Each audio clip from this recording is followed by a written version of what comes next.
satu kelompok yang sangat berbahaya dan mengancam keuntuhan sebuah negara, karena kelompok ini akan senantiasa membawa kekacauan pada setiap zamannya dan tidak bisa dihentikan sampai kiamat dibangkitkan. Kelompok ini disebut dengan Al-Khawarij atau sekarang disebut dengan ideologi terorisme. Kita akan mengenal dari sisi sejarah apa itu Khawarij, kapan munculnya, siapa pengasasnya, kemudian bagaimana perkembangannya, dan bagaimana Khawarij ini muncul dari zaman ke zaman dan kelak yang terakhir menjadi para pengikut Dajjal. Ini yang kita akan bahas. Kita akan mengenal Khawarij dari sisi sejarah dulu sebelum saya jelaskan apa itu Khawarij, bagaimana sifat-sifatnya, dan begitu seterusnya. Pemahaman Khawarij ini, ikhwan, dimulai dari zaman Nabi SAW. Jadi sejak zaman Rasul SAW masih hidup, Khawarij ini satu-satunya kelompok sesat yang muncul di zaman Rasul. Dan hadis-hadis tentang masalah Khawarij itu lebih dari 18 hadis, semuanya sahih bicara tentang Khawarij, karena memang ini satu-satunya kelompok yang muncul di zaman Rasul. Tapi kalau kelompok sesat yang lainnya seperti Qadariyah, Jahmiyah dan yang lainnya itu muncul setelah wafatnya Rasul. Jadi ini satu-satunya firqah yang muncul di zaman Nabi SAW, kemudian berkembang menjadi sebuah ideologi setelahnya. Bagaimana kisahnya? Ma'asyiral muslimin yang dimuliakan Allah Subhanahu wa taala, ketika Nabi SAW melakukan peperangan, dalam sejarah ada namanya perang Hunain. Perang Hunain ini dimenangkan kaum muslimin, dan kaum muslimin mendapatkan harta ghanimah, harta rampasan perang yang begitu banyak. Bahkan suatu ketika Ali radhiyallahu an mengirim emas kepada Nabi SAW, hasil rampasan perang itu dengan wadah kulit di mana emas itu belum dibersihkan dari tambangnya, masih emas batangan. Kemudian Nabi SAW ketika itu memanggil orang-orang yang baru masuk Islam supaya teguh keislamannya. Di antaranya 4 orang dipanggil Nabi SAW. Yang pertama namanya Uyainah ibn Hisni. Uyainah ibnu Hisni diberikan emas yang banyak kepada dia. Yang kedua Al-Aqra ibn Habis, juga diberikan emas banyak kepada Al-Aqra ibn Habis ini. Kemudian Zaid Al-Khayli. Zaid Al-Khayli juga mendapatkan emas yang banyak dari Nabi SAW. Kemudian yang keempat namanya Alqamah ibn Thulatha. Alqamah ibn Ulatha. Alqamah ibn Ulatha juga mendapatkan emas yang banyak.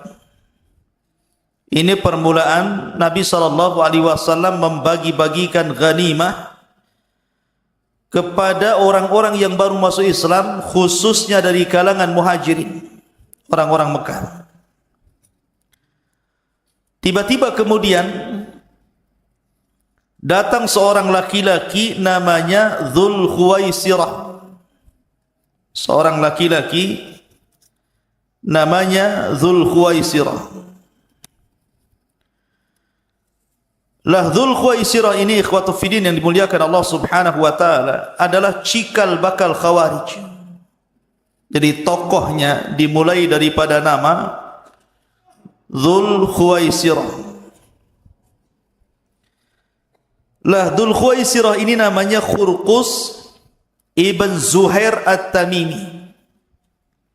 Nama Dzul Khuwaisirah itu adalah Khurqus ibn Zuhair At-Tamimi. Karena Dzul Khuwaisirah ini ada 2. Ada Dzul Khuwaisirah Al-Yamani, orang Badui. Di zaman Nabi SAW tiba-tiba ada orang Badui masuk masjid, kemudian kencing di pojok masjid. Sahabat marah karena masjid ini bukan tempat kencing, hampir-hampir para sahabat kemudian mencaci maki Dzulkhuwaisirah ini. Tapi Nabi SAW melarang dan mengatakan, da'uhu, tinggalkan dia kencing. Maka sahabat pun pergi. Selesai kencing, Nabi SAW mengatakan dengan membawa satu timba dan mengatakan, ambillah air di sana, kau siramkan tempat kencingmu ini. Kemudian Nabi SAW menasihati bahwa masjid ini tempat solat, tempat zikir dan baca Quran, bukan untuk kencing. Maka kelembutan Nabi SAW menjadikan hati Dzulkhuwaisirah ini lembut. Sampai-sampai dia mengatakan, Allahumma arhamni wa Muhammadan wa la tarham minhum ahada. Ya Allah, rahmati aku dan Muhammad saja, dan jangan kau rahmati mereka-mereka yang melotot kepada aku. Ini Badui, namanya Dzulkhuwaisirah. Tapi bukan Dzulkhuwaisirah ini. Dzulkhuwaisirah lain, namanya Khurqus ibn Zuhair At-Tamimi. Itu Dzulkhuwaisirah, tokohnya Khawarij. Karena ketika Nabi SAW membagi-bagi harta rampasan perang itu kepada 4 orang dan juga yang lainnya, Dzulkhuwaisirah ini merasa Rasul SAW tidak berbuat adil, sehingga Nabi SAW dituduh oleh Dzulkhuwaisirah curang dalam pembagian. Datanglah Dzulkhuwaisirah ke hadapan Rasul dan mengatakan, i'dil ya Muhammad, adilah engkau wahai Muhammad. Rasul marah, ikhwan. Di dunia ini siapa yang lebih adil dibandingkan Rasul? Makanya Nabi SAW mengatakan, illam a'dil faman ya'dil. Kalau aku tidak adil, siapa lagi yang lebih adil dibandingkan diriku, kata Rasulullah. Maka kemudian orang ini pergi. Setelah pergi kemudian Nabi SAW mengisyaratkan ke pundaknya, apa katanya? Ya khuruju nasun, akan keluar manusia-manusia min di hadar rajul, dari pundak orang ini. Maksudnya manusia-manusia yang sama sifatnya, di mana yahkiruna salatakum ma'a salatihim wa qira'atakum ma'a qira'atihim wa siyamakum ma'a siyamihim, di mana kalian merasa kecil ibadah kalian, salat kalian dibandingkan salat mereka, baca Quran kalian dibandingkan baca Quran mereka, puasa kalian dibandingkan puasa mereka. Tapi kata Rasul, yaqra'unal Quran la yujawizu hanaqirahum, mereka membaca Quran tidak sampai di tenggorokan mereka. Yamruquna minad din kama yamruqus sahmu minar ramiyah, mereka melesat dari agama seperti melesat anak panah dari busurnya. Kata Nabi SAW, fa idza laqitumuhum faqtuluhum fa inna fi qatlihim ajrun. Kalau kau dapati mereka, perangi mereka, bantai mereka, karena dalam membantai mereka ada pahala besar di hadapan Allah Azza wa Jalla. Dari sini Nabi SAW mengisyaratkan bahwa akan muncul orang-orang yang memiliki 2 sifat. Pertama, mencela agama manusia, dan yang kedua, talabud dunia, mencari dunia. Karena Dzulkhuwaisirah ini, dia datang kepada Nabi SAW mencela agama Rasul. Adil wahai Muhammad, ini kan mencela Rasul SAW. Masa agama Rasul dicela? Nabi SAW turun wahyu. Bagaimana kemudian Dzulkhuwaisirah mengatakan, adil wahai Muhammad, ini sama dengan mencela agama? Yang kedua, talabud dunia, mencari dunia. Karena orang-orang Khawarij itu zahirnya saja mereka seolah-olah mengejar akhirat, hakikatnya mereka mengejar dunia. Makanya ada seorang ulama tabi'in namanya Hasan Al-Basri rahimahullahu ta'ala. Dikatakan kepada Hasan Al-Basri, karena ketika itu Hasan Al-Basri mengatakan orang-orang Khawarij itu talabud dunia, Mereka itu orang yang mencari dunia. Jadi orang ini mengatakan kepada Hasan Al-Basri, "Ya Hasan, bagaimana engkau mengatakan orang-orang Khawarij itu mereka mencari dunia? Wa inna lanarahum yakhruju rajulu min ahlihi wa waladihi wa malihi hatta tatakassar rimahu alaihi." Sementara kami melihat dengan kedua mata kami, wahai imam, seorang laki-laki dari Khawarij ini keluar dari rumahnya, meninggalkan anak-anaknya, meninggalkan hartanya, kemudian mereka berperang sampai patah senjata mereka, bahkan sampai mereka mati. Bagaimana mungkin kemudian kita katakan mereka mencari dunia? Maka Hasan Al-Basri hanya mengatakan, "Saya ingin tanya engkau, apakah ketika orang-orang Khawarij itu memerangi pemimpin-pemimpin kaum muslimin, apakah pemimpin-pemimpin kaum muslimin ini melarang mereka sholat?" Maka dia mengatakan tidak. Apakah pemimpin-pemimpin kaum muslimin melarang mereka haji? Tidak. Apakah mereka pemimpin-pemimpin kaum muslimin melarang mereka puasa? Tidak. Apakah mereka juga melarang untuk beribadah? Tidak. Kata Hasan Al-Basri, kalau mereka tidak melarang kalian salat, tidak melarang kalian haji, tidak melarang kalian puasa, tidak melarang kalian ibadah, pintu akhirat di depan kalian, lalu tujuan kalian perang itu apa kalau bukan karena dunia? Ya. Dari sini menunjukkan bahwa Khawarij itu hakikatnya talabud dunia.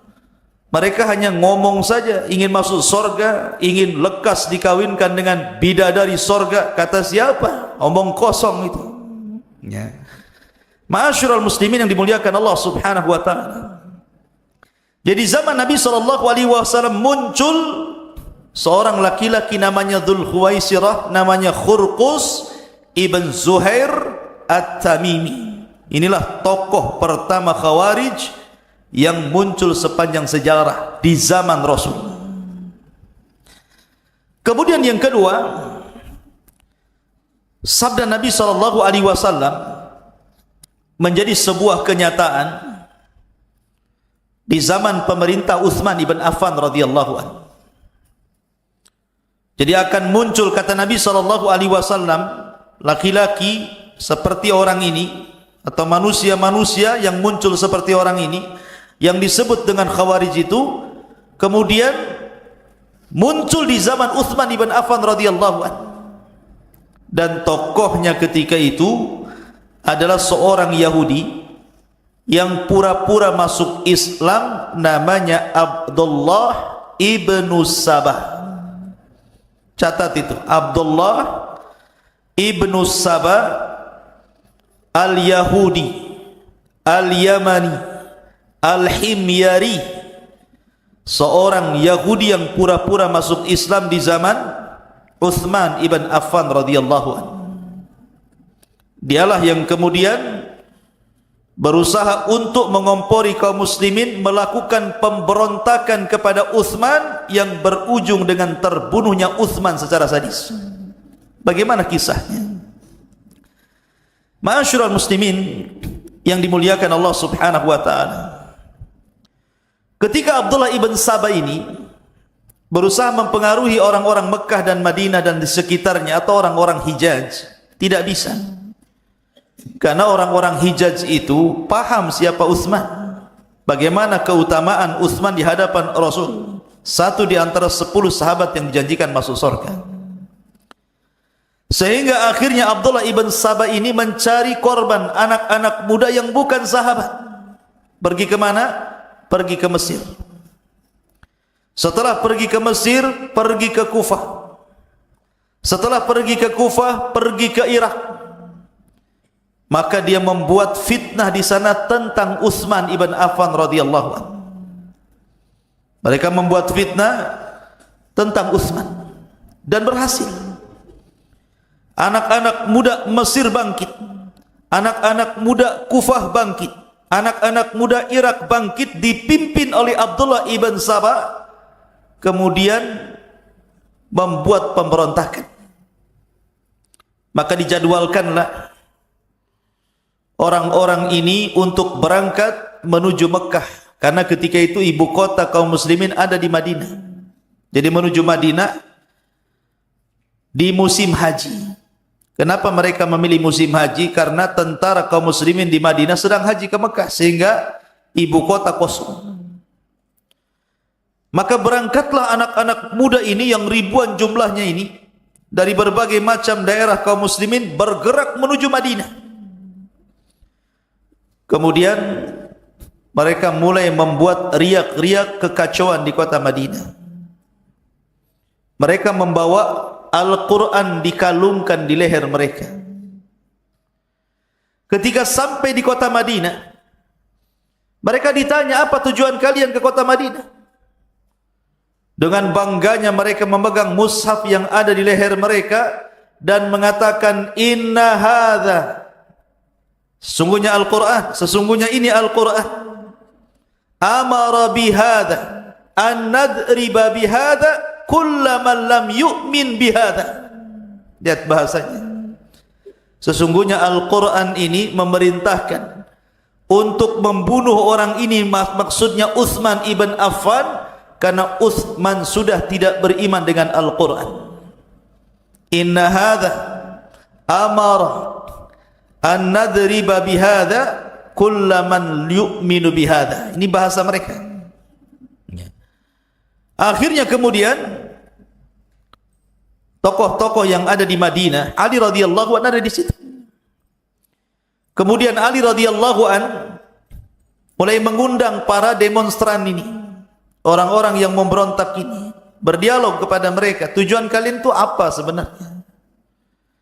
Kenapa kalian berontak kepada Amirul Mukminin, pemerintah yang sah, Utsman ibn Affan radhiyallahu anhu? Maka mereka mengatakan ada 5 syubhat, ada 5 perkara, catat. Kenapa mereka memberontak Utsman itu? Ini alasannya 5. Pertama, Utsman annahu atamma as-salata bi Makkah. Dia sudah menyelisihi sunnah Rasul. Lihat, orang Khawarij yang pertama kali dicela agamanya dulu.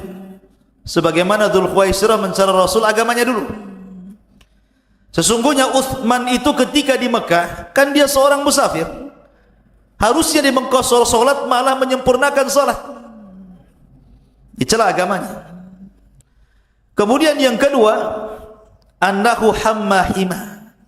Utsman ini punya peternakan unta, dan itu unta-untanya sengaja digemukkan untuk kebutuhan dia dan keluarganya, bukan untuk kaum muslimin. Artinya ini kepentingan dia.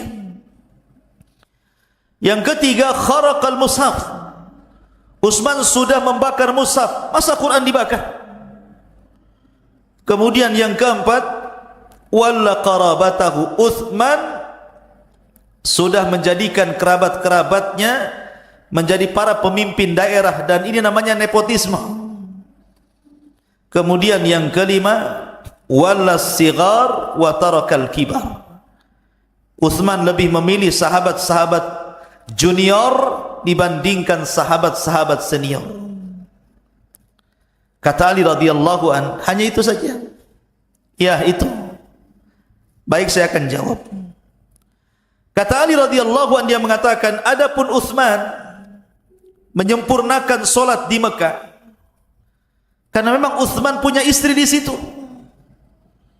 sehingga Utsman tidak mengqashar karena memang dia punya istri di Mekah. Artinya dia pulang ke istrinya, dia mukim, wajar dia tidak mengqashar salatnya. Adapun Utsman punya peternakan unta, Utsman tidak menggemukkan unta itu untuk kepentingannya, tapi itu unta kaum muslimin. Dari mana kalian dapat kabar bahwa itu unta-untanya Utsman? Kemudian yang ketiga, adapun Utsman membakar mushaf, ini tidak benar.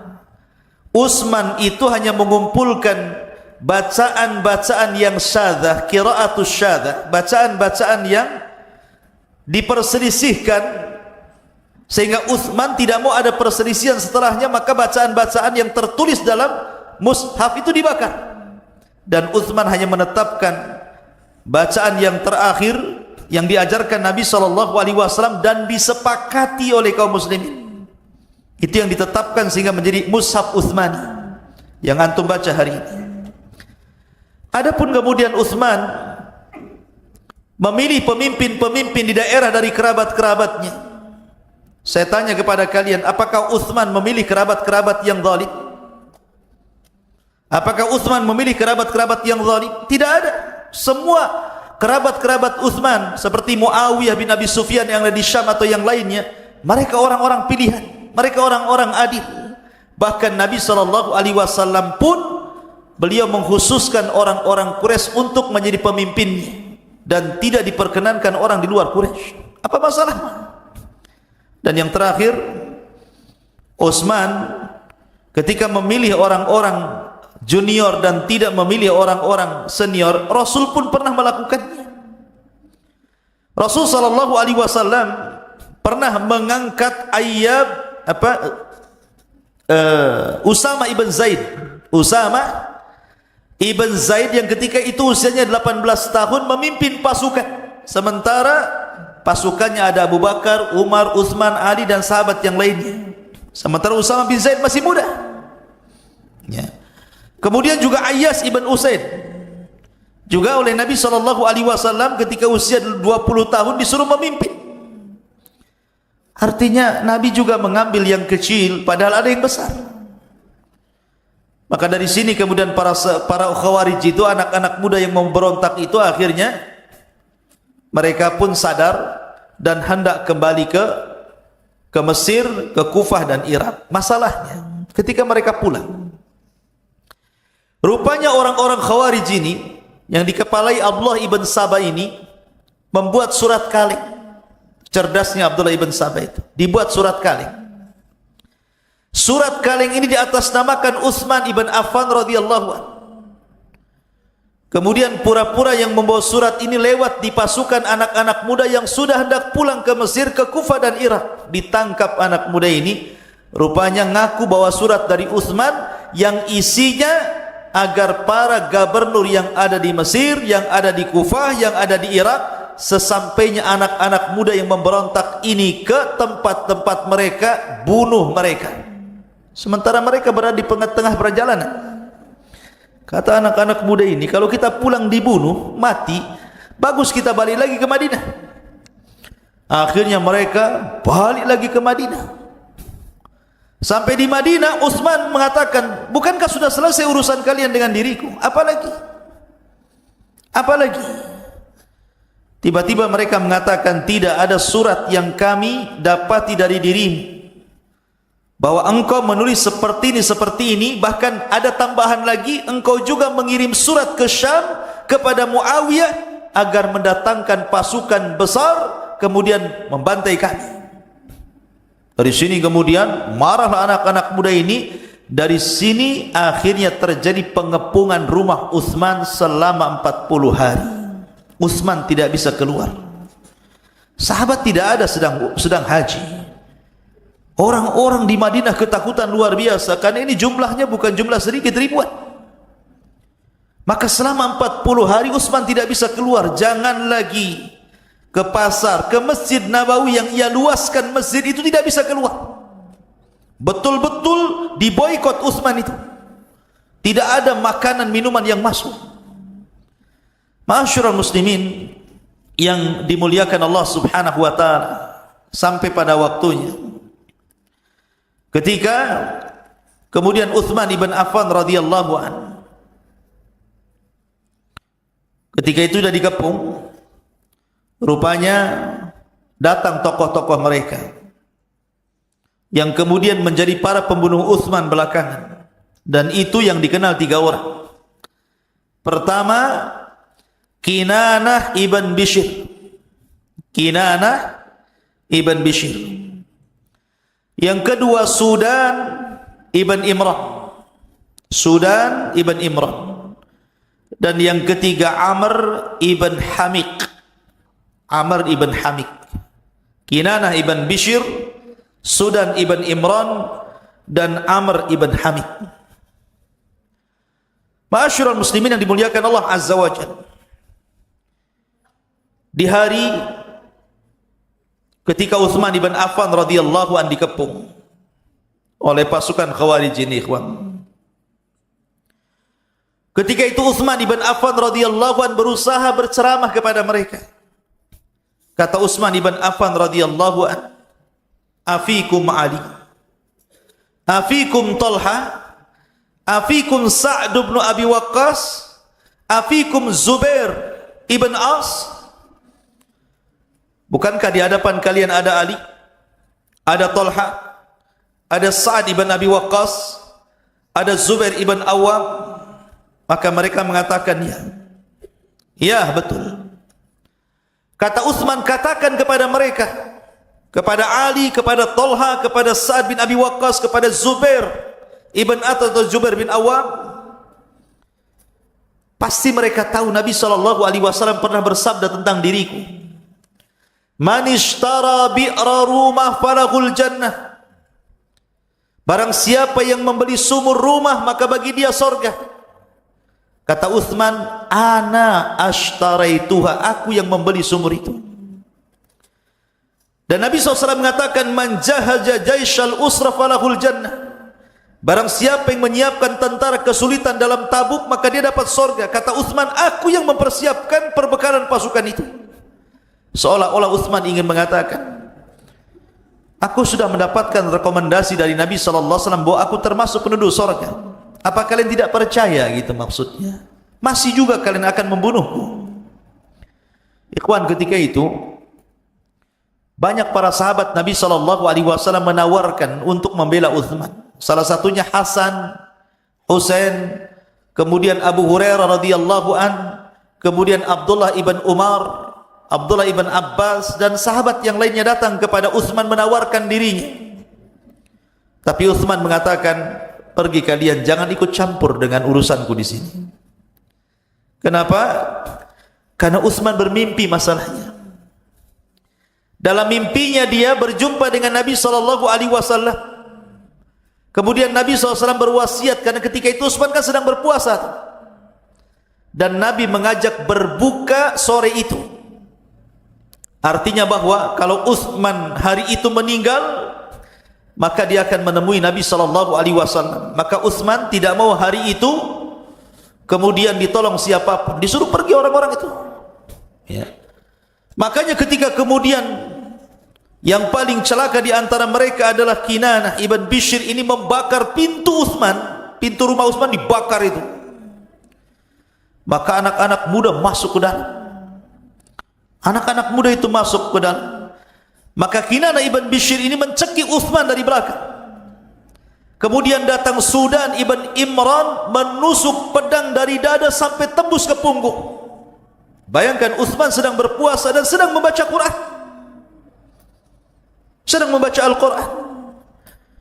Kemudian setelah Utsman meninggal dunia, datanglah Amr ibn Hamiq, kemudian menusuk sampai 9 kali, dan mengatakan yang 3 tusukan untuk Allah dan yang 6 tusukan untuk sesuatu dalam hatiku, katanya.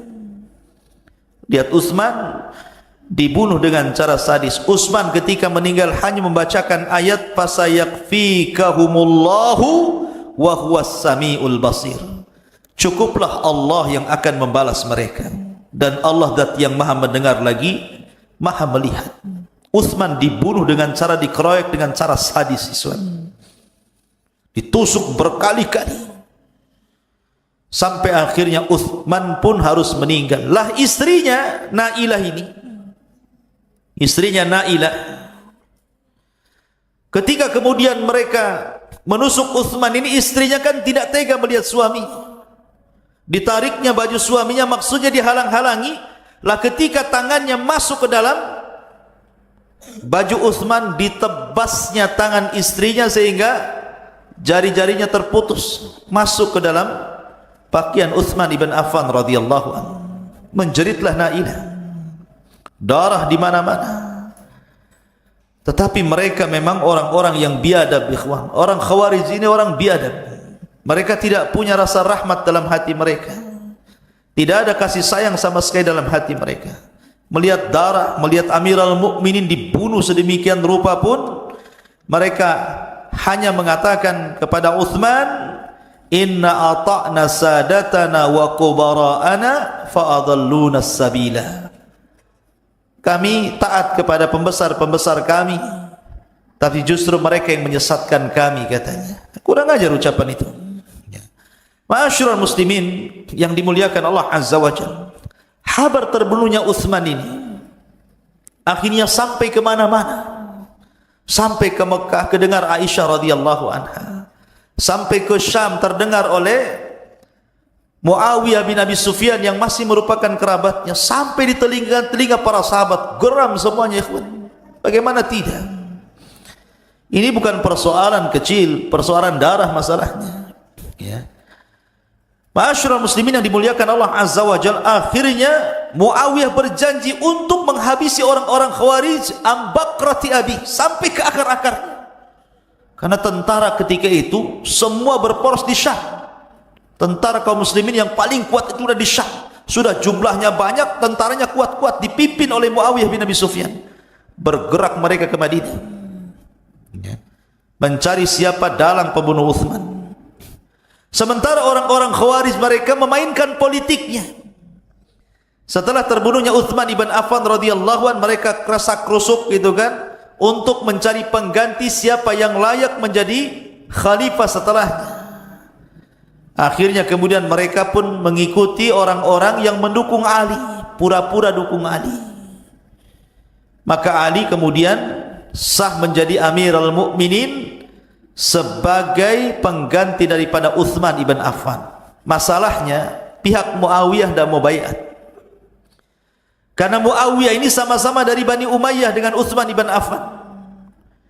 Muawiyah mengatakan, kami akan baiat kepada anda wahai Ali, tetapi tolong tangkepin dulu seluruh orang-orang yang terlibat dalam pembunuhan Utsman, baru kami baiat. Kalau tidak, kami selamanya tidak akan baiat. Akhirnya kata Ali radhiyallahu an, mana mungkin kami memberantas orang-orang yang membunuh Utsman sementara di belakang mereka kabilah-kabilah besar. Harusnya kau baiat dulu untukku wahai Muawiyah. Baru kita utuhkan kekuatan kaum muslimin, baru kita tangkap siapa para pembunuh Utsman, kita adili. Tapi Muawiyah tidak mau. Kekeh dengan ijtihadnya, sebagaimana Ali juga berdiri di atas ijtihadnya. Akhirnya kemudian berseberanganlah antara Ali dan Muawiyah bin Abi Sufyan, antara kubu Madinah dengan kubu Syam. Lah karena tidak ada kecocokan antara Ali dan kubu Syam, akhirnya Ali pun ingin memindahkan ibu kota dari Madinah ke Kufah. Dipindahlah ibu kota dari Madinah ke Kufah supaya Ali bisa memantau orang-orang Syam.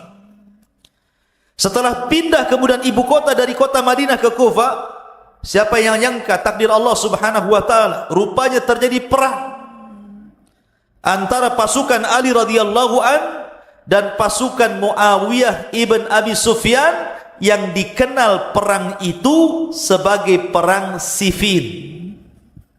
Perang apa? Perang Siffin. Perang antara Ali radhiyallahu an dan Muawiyah ibn Abi Sufyan. Di sini banyak para sahabat meninggal dunia. Tapi di sini pula kemudian kebenaran nampak.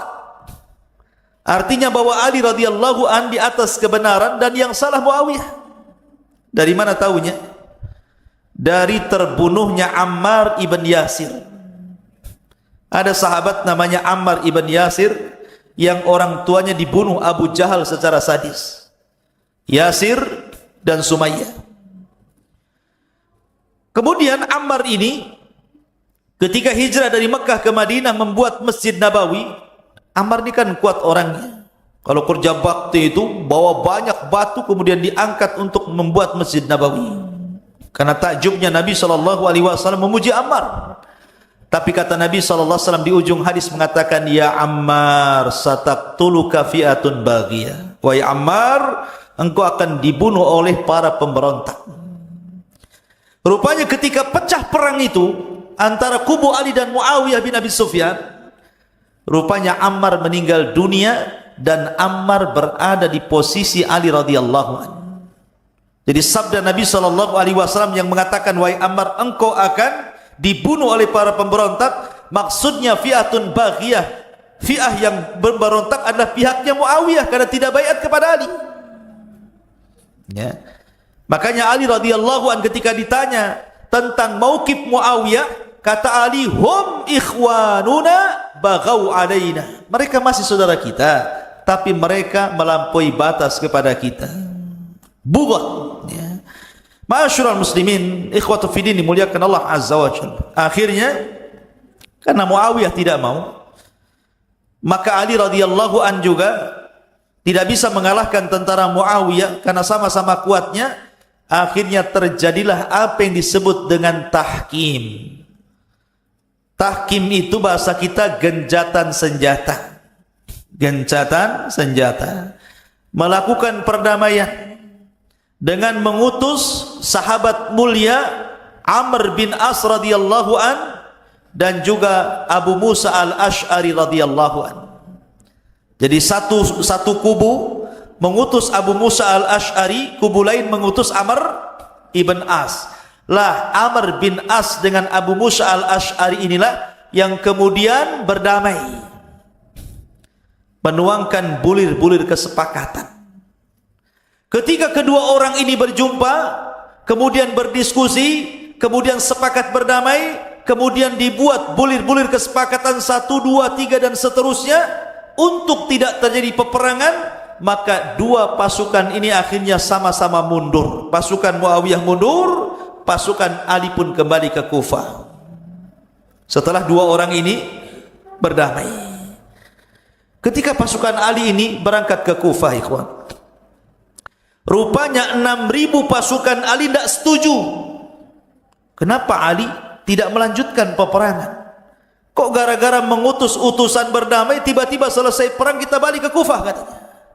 Kami tidak terima. Keluarlah 6.000 pasukan Ali, ada yang mengatakan 8.000, ada yang mengatakan 10.000, pokoknya banyak keluar dari tentara Ali, pasukan Ali. Kemudian mereka menyempil di sebuah tempat di Kufah namanya Harura.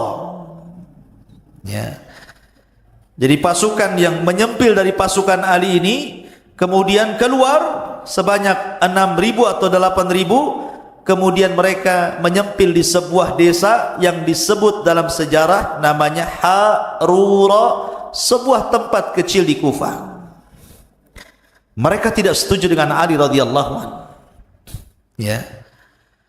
Maka Ali radhiyallahu anhu ketika itu, ikhwan, rasa kasihan dengan mereka. Apa salah saya sehingga mereka harus keluar?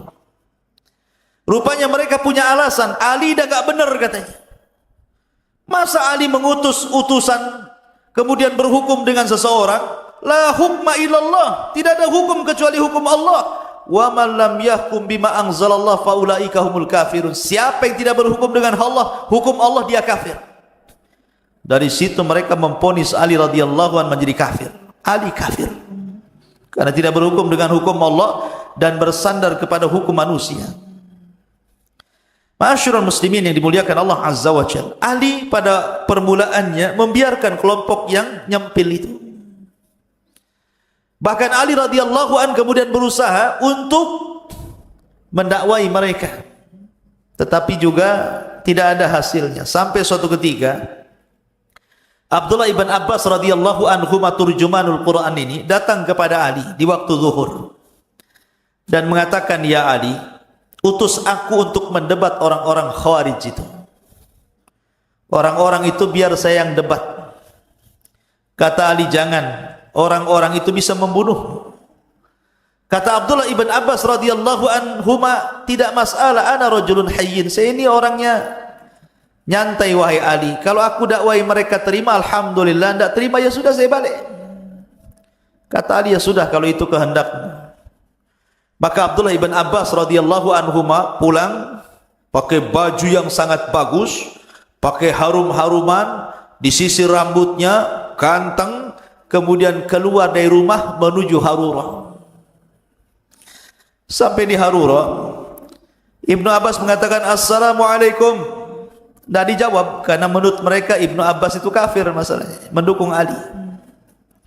Mereka yang mengatakan, apa yang kau kehendaki wahai Ibnu Ammi Rasul, anak paman Rasul. Kemudian tiba-tiba pemimpin orang Khawarij mengatakan, ya ayyuhal mujahidin, ya ayyuhal muwahhidin. Tahukah engkau siapa dia? Dia adalah Ibnu Abbas yang dikatakan dalam Al-Quran, innahum qaumun khasimun. Dia dan kabilahnya Quraisy adalah tukang debat, jangan dilayan katanya. Sudah takut duluan. Kata Abdullah ibn Abbas radhiyallahu anhu, tidak, aku ini diutus oleh sahabat Rasul, Muhajirin dan Ansar. Kenapa kalian bisa keluar dari tentara Ali? Apa masalah kalian? Maka mereka mengatakan, 3 wahai Ibnu Abbas, kenapa kami sampai keluar dari tentara Ali? 1 katanya, kenapa Ali berhukum dengan hukum manusia? Kenapa tidak berhukum dengan kitabullah? Kenapa dia mengutus orang untuk berdamai? Ya. Kalau seandainya kita diajak perang oleh Ali radhiyallahu an, sementara Muawiyah itu dianggap kafir, harusnya kita perang habis-habisan melawan orang kafir. Kita ambil harta rampasan perangnya. Kalau seandainya kemudian Ali menganggap Muawiyah masih muslim, kenapa pula kita kaum muslimin berperang dengan orang muslim? Tiba-tiba berdamai seperti ini, kami tidak mau. Lalu yang kedua, kita perang bukan hanya di Siffin, tetapi ada juga perang Jamal. Perang Jamal itu perang kedua setelah Siffin. Sebabnya gara-gara Aisyah radhiyallahu anha menunggang unta, mau mendamaikan, dikiranya mau nyerang, perang akhirnya. Sehingga perang itu disebut Jamal. Jamal itu unta yang dinaiki Aisyah radhiyallahu anha.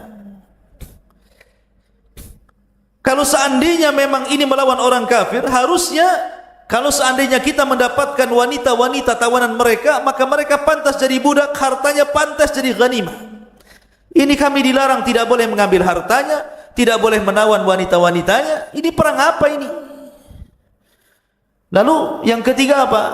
Yang ketiga, ketika berdamai, Ali tidak mau disebut Amirul Mukminin. Lah, kalau dia tidak mau disebut Amirul Mukminin, berarti Amirul Kafirin kalau begitu. Kalau dia bukan pemimpin kaum muslimin, berarti pemimpin orang kafir. Sebab inilah maka kami keluar memberontak kepada Ali. Baik, kata Abdullah bin Abbas radhiyallahu anhu, saya akan jawab dengan Al-Quran dan Sunnah Rasul. Kalau ku jawab, maukah kalian kembali? Mereka mengatakan ya.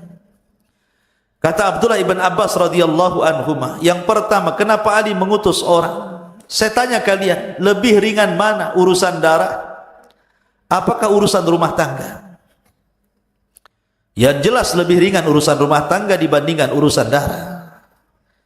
Dalam urusan rumah tangga Nabi SAW mengatakan, Allah mengatakan, fab'athu hakaman min ahlihi wa hakaman min ahliha. Utuslah dari keluarga perempuan siapa kira-kira yang akan berdamai, dan utuslah dari keluarga laki-laki siapa yang akan berdamai. Ini urusan ringan, kenapa kemudian saling utus-utusan? Ini urusan berat, urusan darah, apa salahnya? Ini bisa menyelamatkan darah kaum muslimin, sementara ini hanya menyelamatkan satu keluarga. Ini menyelamatkan negara. Yang kedua, relakah kalian kalau kalian seandainya Ummul Mukmin Aisyah, karena ketika itu Aisyah dari kubu Muawiyah, bukan dari Ali. Kalau seandainya Aisyah yang membela Utsman itu kalian tangkap, kemudian kalian jadikan budak, rela kalian menjadikan budak istri Rasul? Gila kalian. Bagaimana mungkin istri Nabi SAW akan jadi budak kalian? Kemudian yang ketiga, soal Ali tidak mencantumkan Amirul Mukminin. Rasul pun pernah tidak mencantumkan Amirul Mukminin dalam perjanjian Hudaybiyah 10 tahun. Tidak dicantumkan Nabi dan Rasul, hanya Muhammad ibn Abdullah gitu saja. Akhirnya separuh pasukan sadar, kemudian kembali, tetapi separuhnya tidak sadar, degil, masih tetap di situ bertahan dengan keyakinannya. Ketika Abdullah ibn Abbas kemudian berhasil mengembalikan separuh, setelah itu Ali radhiyallahu an baru mendatangi mereka. Ali radhiyallahu an tiba-tiba khutbah di masjid mereka. Sebagian mereka ada yang kasar, inzil ya kafir, turun naik orang kafir, katanya. Ali dikafir-kafirkan. Turun orang kafir, ngapain kau khutbah di sini katanya. Ya.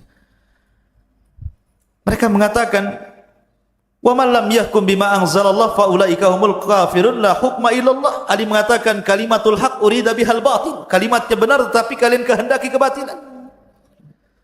Masalahnya apa? Kemudian mereka mengatakan, engkau telah berhukum dengan hukum manusia, la hukma illallah, tidak ada hukum dengan hukum Allah. Kata Ali radhiyallahu an, kalau begitu datangkan Quran kepadaku. Diambilnya Al-Quran besar. Kemudian kata Ali, hei Quran, bicara kamu. Quran mana bisa bicara kalau nggak dibaca? Bicara kamu. Apa yang saya lakukan ini salah katanya. Ya Quran tidak bisa bicara. Maka orang-orang Khawarij mengatakan, ya Ali bukan seperti itu. Bahwa pemahaman dalam Al-Quran itulah yang mengatakan kau telah kafir. Berdebatlah mereka dengan Ali radhiyallahu, intinya mereka tidak mau kembali kepada Ali. Baik, kata Ali, begini saja, saya tidak akan melarang kalian untuk sholat di masjid-masjid kaum muslimin. Saya tidak akan menyerang kalian selama kalian tidak menyerang kami. Dan kalian tetap mendapatkan bagian fai, harta ghanimah. Maksudnya harta rampasan tanpa ada peperangan. Maka Ali meninggalkan mereka dan mereka tetap di Harura. Ali berjanji tidak akan memerangi mereka kecuali mereka sudah memerangi, artinya sudah menghalalkan darah kaum muslimin. Sampai pada waktunya, ikhwan, ada seorang sahabat Rasul namanya Abdullah ibnu Khabab ibnu Arat. Abdullah ibnu Khabab ibnu Arat. Abdullah ibn Khabab ibn Arat ini orang kepercayaan Ali.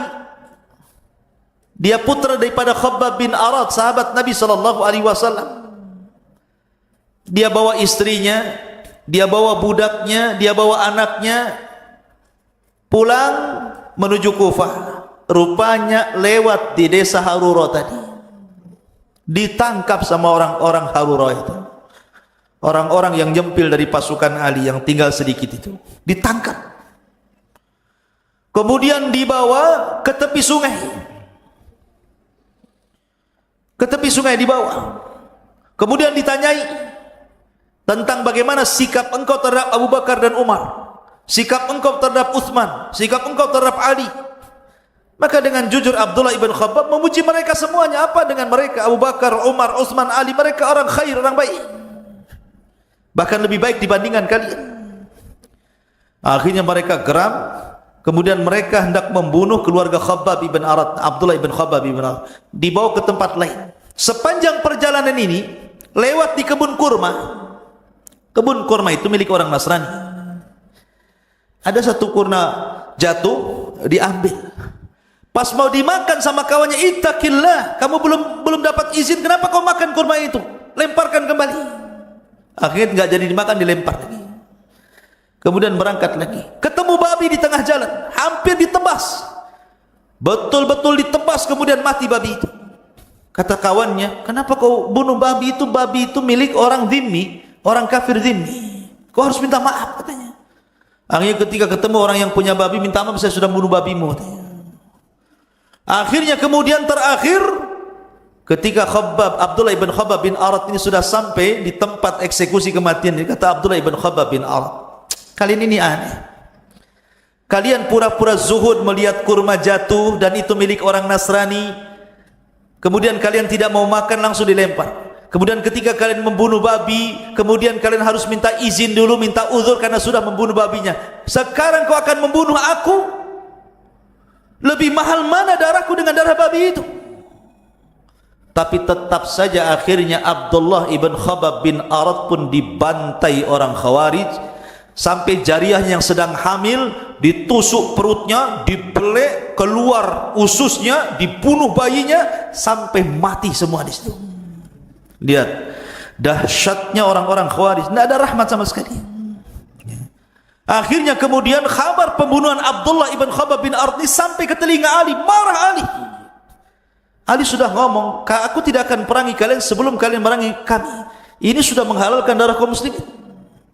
Maka Ali mempersiapkan pasukan besar, dikirimnya ke Harura, dibantai mereka semua sama Ali radhiyallahu an, karena mereka sudah mulai menghalalkan darah kaum muslimin.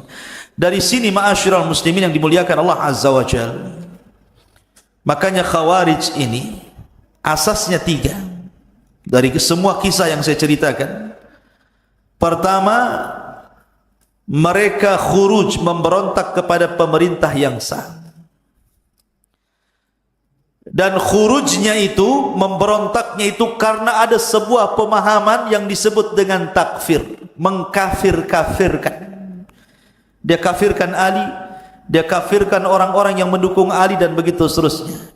Kemudian yang ketiga, berakhir menghalalkan darah kaum muslimin. Dibunuhnya Abdullah ibn Khabab ibn Arat. Pertama khuruj, memberontak. Memberontak kepada siapa? Memberontak kepada Uthman, berakhir dengan terbunuhnya Uthman. Kemudian di zaman Ali memberontak kepada Ali radhiyallahu anhu. Kemudian yang kedua takfir, dikafir-kafirkannya Ali. Kemudian yang terakhir halal darah kaum muslimin, dibunuhnya Abdullah ibn Khabbab ibn Arat. Dari sini Nabi SAW mengatakan, fa idza lakitumuhum faqtuluhum fa inna fi qatlihim ajrun. Apabila kau dapati mereka, bantai mereka, perangi mereka, karena engkau kalau mendapati mereka dan memerangi mereka, dalam memerangi mereka itu dapat pahala besar, karena mereka itu orangnya sadis, tidak punya rahmat. Nabi SAW itu pernah 13 tahun betul-betul dihabisi dakwahnya orang-orang Quraisy. Orang-orang Quraisy itu menghabisi dakwah Rasul dengan berbagai macam cara, mulai dari ucapan, perbuatan, sampai kepada tingkat upaya pembunuhan, sehingga Rasul hijrah ke Madinah. Setelah kemudian Rasul kuat dari Madinah, akhirnya Mekah dikuasai dalam perang Fathu Mekah. Nabi SAW memaafkan orang-orang musyrik itu. Rasul ketika berdiri di Bukit Safa, dia melihat orang yang pernah menghinanya, yang pernah menyakitinya, yang pernah menyakiti para sahabatnya. Rasul melihat muka-muka orang itu. Tapi Nabi SAW mengatakan, idhabu fa antumut tulaqa, pergi kalian, kalian sudah aku maafkan. Padahal mereka orang-orang musyrik. Tetapi giliran Nabi SAW bicara tentang Khawarij, yang mereka dikias, yang disifatkan ahli ibadah, ahli puasa, ahli baca Quran, mata mereka cekung karena suka qiyamul lail, kurus mereka, badan mereka kurus karena biasa berpuasa, dan lisan-lisan mereka rusak gara-gara banyak membaca Quran. Tetapi Nabi SAW mengatakan, fa idza lakitumuhum faqtuluhum qatla adin, apabila kau dapati mereka, perangi mereka, binasakan mereka seperti Allah binasakan kaum Ad. Kenapa? Ya, kenapa orang musyrik dimaafkan sama Rasul, orang Khawarij tidak dimaafkan? Karena orang-orang Khawarij ini bahaya sekali. Kita lihat hari ini orang-orang Khawarij yang melakukan bom-bom bunuh diri itu, ikhwan. Orang-orang itu jahil, masih muda, tidak punya agama. Jarang orang yang melakukan bunuh diri itu seorang kakek yang usianya 80 sampai 9 tahun itu, tidak pernah saya dapat berita. Karena enggak bunuh diri pun mati dia.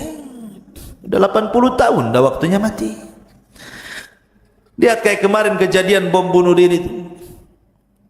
Datang ke Mabes, kantor lagi ke Mabes gitu kan. Perempuan 25 tahun, ngacung-ngacungkan senjata, ya didor sama polisi. Tapi lihat usianya 25 tahun, 35 tahun, 30, masih muda. Hati-hati antum ini. Ya. Jangan suka kemudian belajar tanpa guru, karena biasanya orang-orang yang terkena paham ini, gurunya itu kalau ndak mbah Google, mbah YouTube biasanya. Ya, jadi mereka berselancar di Google, ketemu web, ketemu ini, dibaca, terpengaruh, daftar, bom bunuh diri. Luar biasa ya. Ma'asyiral muslimin yang dimuliakan, kita kembali. Maka kemudian Ali radhiyallahu membuat pasukan besar untuk apa? Menghabisi orang-orang Khawarij yang sudah membunuh Abdullah ibn Khubbab ibn Arat ini. Di mana? Di sebuah tempat yang disebut dengan Nahrawan. Maka perangnya disebut perang Nahrawan. Ya, perang Nahrawan. Perang antara kubu Ali radhiyallahu an dan kubunya Khawarij. Semua dibantai di Nahrawan. Tetapi ikhwatu fiddin dimuliakan Allah Azza wa Jalla, bukan berhenti sampai di sini saja. Orang Khawarij di zaman Ali itu di mana-mana masalahnya. Bukan berarti selesai Ali memerangi orang Khawarij di Nahrawan kemudian dibantai semua di Nahrawan, tiba-tiba kemudian tidak ada Khawarij. Tidak. Orang Khawarij itu bukan di Nahrawan saja, tersebar di mana-mana di zaman Ali itu. Sehingga kemudian setelah tragedi Nahrawan ini ada perang-perang kecil. Ada tentara Khawarij yang dipimpin oleh namanya Asras ibn Auf.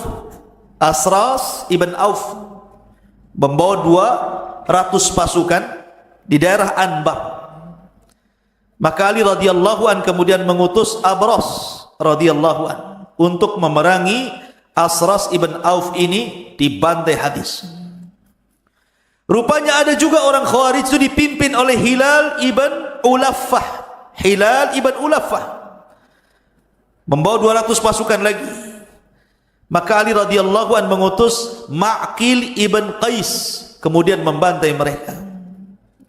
Kemudian ada lagi pasukan kecil Khawarij dipimpin oleh Al-Ashhab ibn Bishr. Ashhab ibn Bishr membawa 180 pasukan. Maka Ali radhiyallahu an mengutus Kharijah ibn Qidamah kemudian membantai mereka. Begitu Khawarij itu tidak banyak. Teroris-teroris itu tidak banyak mereka, 1, 2, tapi buat kacau. Ya. Di zaman Ali itu tidak banyak, paling berapa ratus, antara ribuan. Sampai akhirnya ada namanya Abu Maryam. Abu Maryam membawa 400 pasukan. Ini orang gila ini Abu Maryam ini. Dia dijuluki Syuja, orang paling pemberani zaman itu. Abu Maryam Khawarij ini pemberani. Kenapa saya katakan pemberani? Membawa 400 pasukan menyerang ibu kota. Bayangkan, ibu kota. Semua tentara ada di ibu kota, diserangnya ibu kota. Ini di depan mereka ribuan orang tentara Ali. Dia cuma membawa 400 pasukan. Saking beraninya itu Abu Maryam Khawarij itu. Maka Ali radhiyallahu an kemudian mengutus Shuraih ibn Hani. Shuraih ibn Hani kemudian membantai mereka, tidak tersisa kecuali 50 orang. Mereka menyerah tobat, kemudian diobati. Rupanya sudah diobati, kumat lagi penyakitnya, berontak lagi. Begitulah orang Khawarij. Makanya Rasul mengatakan di dalam hadis Nabi SAW tentang Khawarij ini sampai-sampai dikatakan oleh Abdullah ibn Sirin, Muhammad ibn Sirin radhiyallahu an,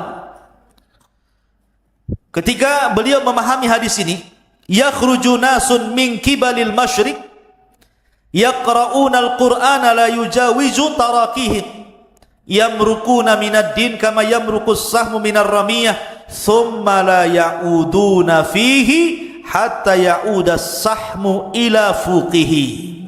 Lihat bahayanya Khawarij, ikhwan. Kata Rasul, akan muncul manusia dari arah timur. Mereka membaca Quran tidak sampai di tenggorokan mereka. Mereka melesat dari agama seperti melesatnya anak panah dari busurnya. Kemudian mereka tidak akan kembali ke dalam Islam sampai anak panah yang sudah dilesatkan kembali lagi ke busurnya. Kata Muhammad ibn Sirin, lihat hadis ini, akhirnya lebih buruk dibandingkan awalnya. Awalnya mengatakan seperti melesat anak panah dari busurnya. Maksudnya mereka keluar dari agama seperti melesat anak panah dari busurnya. Ini awal hadisnya. Akhir hadisnya, kemudian mereka tidak kembali seperti anak panah yang sudah melesat, tidak mungkin kembali ke busurnya. Begitu susah taubatnya orang Khawarij itu. Sampai yang 50 orang ini, pasukan Abu Maryam ini sudah diberantas Ali. Akhirnya menyerah yang 50 orang, kemudian bertobat di hadapan kaum muslimin. Rupanya di zaman Umar bin Abdul Aziz buat ulah lagi, berontak lagi kepada Umar bin Abdul Aziz, dibantai Umar bin Abdul Aziz. Lihat Khawarij ini, penyakit bahaya ideologi ini kalau sudah nempel susah dicuci itu otaknya tuh. Makanya jangan sampai anak-anak muda seperti antum-antum ini masuk, karena kalau sudah masuk susah keluar tuh masalahnya. Ya. Kata Muhammad ibn Sirin, lihat akhir hadis lebih bahaya dibandingkan awalnya. Ma'asyiral muslimin yang dimuliakan Allah Azza wa Jalla. Sampai akhirnya ketika Ali sudah hampir memberantas banyak orang Khawarij, banyaklah keluarga-keluarga Khawarij itu banyak yang sakit hati kepada Ali. Akhirnya mereka bersiasat lain.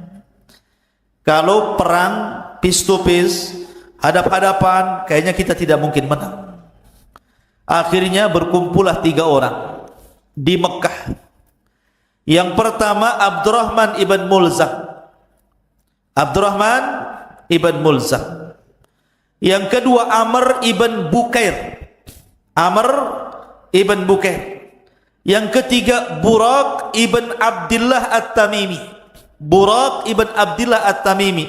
3 orang ini duduk-duduk di haram.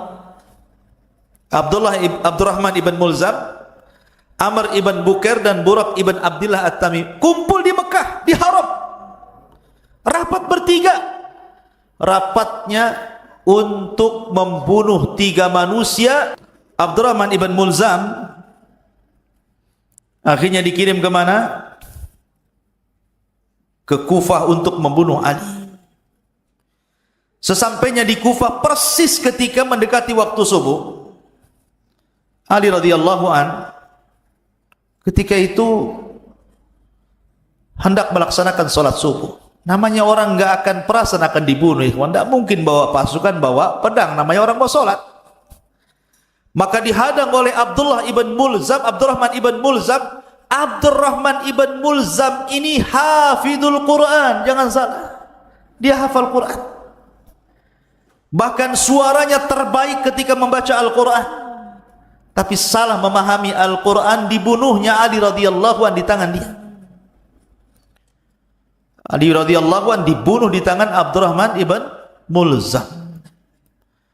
Kemudian Amr ibn Bukair mengendap-endap mencari Amr bin As kapan keluar salat subuh. Rupanya Amr bin As sakit perut, akhirnya digantikan oleh wakilnya. Disangka Amr bin As dibunuh wakilnya, salah orang. Kemudian Burak ibn Abdullah At-Tamimi diutus ke Syam mengintai Muawiyah. Muawiyah ini orangnya tinggi, dan Muawiyah sempat melawan sehingga tertusuk perutnya, tapi tidak mati. Tetapi dengan sebab itu akhirnya dia tidak punya anak setelah memiliki Yazid ibn Muawiyah. Karena dokter mengatakan kau tidak akan punya anak lagi gara-gara tusukan itu. Jadi yang di sini yang meninggal siapa? Ali, di tangan Abdurrahman ibn Mulzam, seorang Khawarij. Auzubillah. Ya. Masyarul muslimin yang dimuliakan Allah Azza wa Jalla. Akhirnya kemudian setelah berhasil membunuh Ali radhiyallahu an, maka Ali pun meninggal. Kemudian kekuasaan jatuh ke tangan Hasan ibnu Ali, sampai akhirnya Hasan memberikan kekuasaannya kepada Muawiyah bin Abi Sufyan, dan dialah raja pertama dalam Islam. Rupanya orang Khawarij masih juga merongrong Bani Umayyah, terus dirongrong, ada saja yang merongrong kekuasaan. Rupanya Khawarij ini akan terus berjalan dari daulah ke daulah, dari kerajaan ke kerajaan Islam sampai hari ini. Persis yang disabdakan Nabi sallallahu alaihi wasallam. Apa sabda Nabi sallallahu alaihi wasallam? Yansha'u nash'un yaqra'una al-Qur'an la yujawizu taraqihim kullama kharaja qarnun khuti'. Qala Ibnu Umar, sami'tu an-nabiyya sallallahu alaihi wasallam yaqul kullama kharaja qarnun quti aktsara min 20 marratan hatta yakhruja fi iradihimud dajjal. Akan tumbuh para pemuda yang membaca Al-Quran, akan tetapi Al-Quran tidak melewati kerongkongan mereka. Setiap kali kelompok dari mereka muncul, maka mereka pantas untuk diberantas. Ibnu Umar berkata, aku mendengar Nabi SAW bersabda, setiap kali kelompok dari mereka keluar, maka mereka pantas untuk dihancurkan. Lebih dari 20 kali dia mengucapkan seperti itu, sampai Dajjal keluar di dalam kelompok terakhir di antara mereka. Akhirnya orang-orang Khawarij belakangan menjadi para pengikut Dajjal. Itulah kisah Khawarij. Baik, kita akan mengenal tentang nama dan lakob-lakobnya. Kelompok ini yang masyhur disebut Khawarij. Kenapa disebut Khawarij? Karena mereka diambil kalimat khuruj. Khawarij itu diambil dari kalimat khuruj. Khuruj di sini artinya memberontak kepada pemimpin yang sah dari pemimpin kaum muslimin. Yang kedua, mereka juga disebut al-muhakkimah, karena mereka memberontak disebabkan tahkimnya Ali radhiyallahu anhu dengan Muawiyah. Mereka juga disebut al-haruriyah, karena mereka kemunculannya berasal dari satu desa di Kufah namanya desa Harura. Mereka juga disebut kelompok Nahrawan, karena pemberantasan Ali ketika memerangi Khawarij itu perangnya disebut Nahrawan. Mereka juga disebut al-mariqah, yang melesat dari Islam, karena Rasul yang mengatakan yamruquna minad-din kama yamruqus sahmu minar ramiyah. Mereka melesat dari agama seperti melesat anak panah dari busurnya. Mereka juga disebut al-mukaffirah, yang suka mengkafir kafirkan orang di luar kelompoknya. Kemudian mereka juga disebut Sabaiyah, karena cikal bakal orang Khawarij pun didirikan oleh Abdullah ibn Sabah, maka disebut Sabaiyah. Mereka juga disebut Nasibah, karena mereka sangat mencela keluarga Nabi SAW, termasuk Ali radhiyallahu anhu. Itu nama-nama Khawarij. Intinya mereka Khawarij. Ya. Lalu sifat-sifatnya seperti apa? Sifat-sifat Khawarij itu. Yang pertama, sifat Khawarij itu mereka mengkafirkan manusia karena dosa besar. Siapapun yang melakukan dosa besar kafir. Minum khamar kafir, berzina kafir, maling kafir, merampok kafir, semua dikufar kafirkan. Semua kafir kecuali dia aja enggak kafir. Kemudian yang kedua, suka memberontak kepada pemerintah, baik dengan ideologi ataupun dengan perbuatan. Kemudian yang ketiga, mereka melakukan muamalah kepada pemerintah itu seperti muamalah dengan orang kafir, ditogut-togutkannya pemerintah itu. Oh, ini pemerintah togut, enggak benar. Ya. Kemudian yang nomor 4, sarfun nusus, suka memaling-malingkan nas Al-Quran dan Sunnah. Setiap ada ayat yang memerintahkan kepada kebaikan, mencegah kepada kemungkaran, pasti ditujukan kepada pemimpin. Mereka itu juga sifat-sifatnya adalah kathratul qurra, banyak baca Quran, banyak ibadah, luar biasa ibadah mereka. Dan mereka masih muda-muda tapi jahil agama. Mereka menang semangat, masih muda-muda, jahil agama, akhirnya mereka mudah dipengaruhi. Kemudian juga mereka menampakkan syiar-syiar Islam. Ya, kadang-kadang mereka pakai baju-baju yang syar'i, pakai cadar, celana cingkrang gitu ya. Tetapi itu bukan tanda-tanda teroris. Ya. Itu bukan tanda-tanda teroris, kan itu sunnah Nabi SAW. Mereka hanya ria saja, ingin menampakkan bahwa mereka di atas Islam. Ya. Karena terorisme ini ideologi.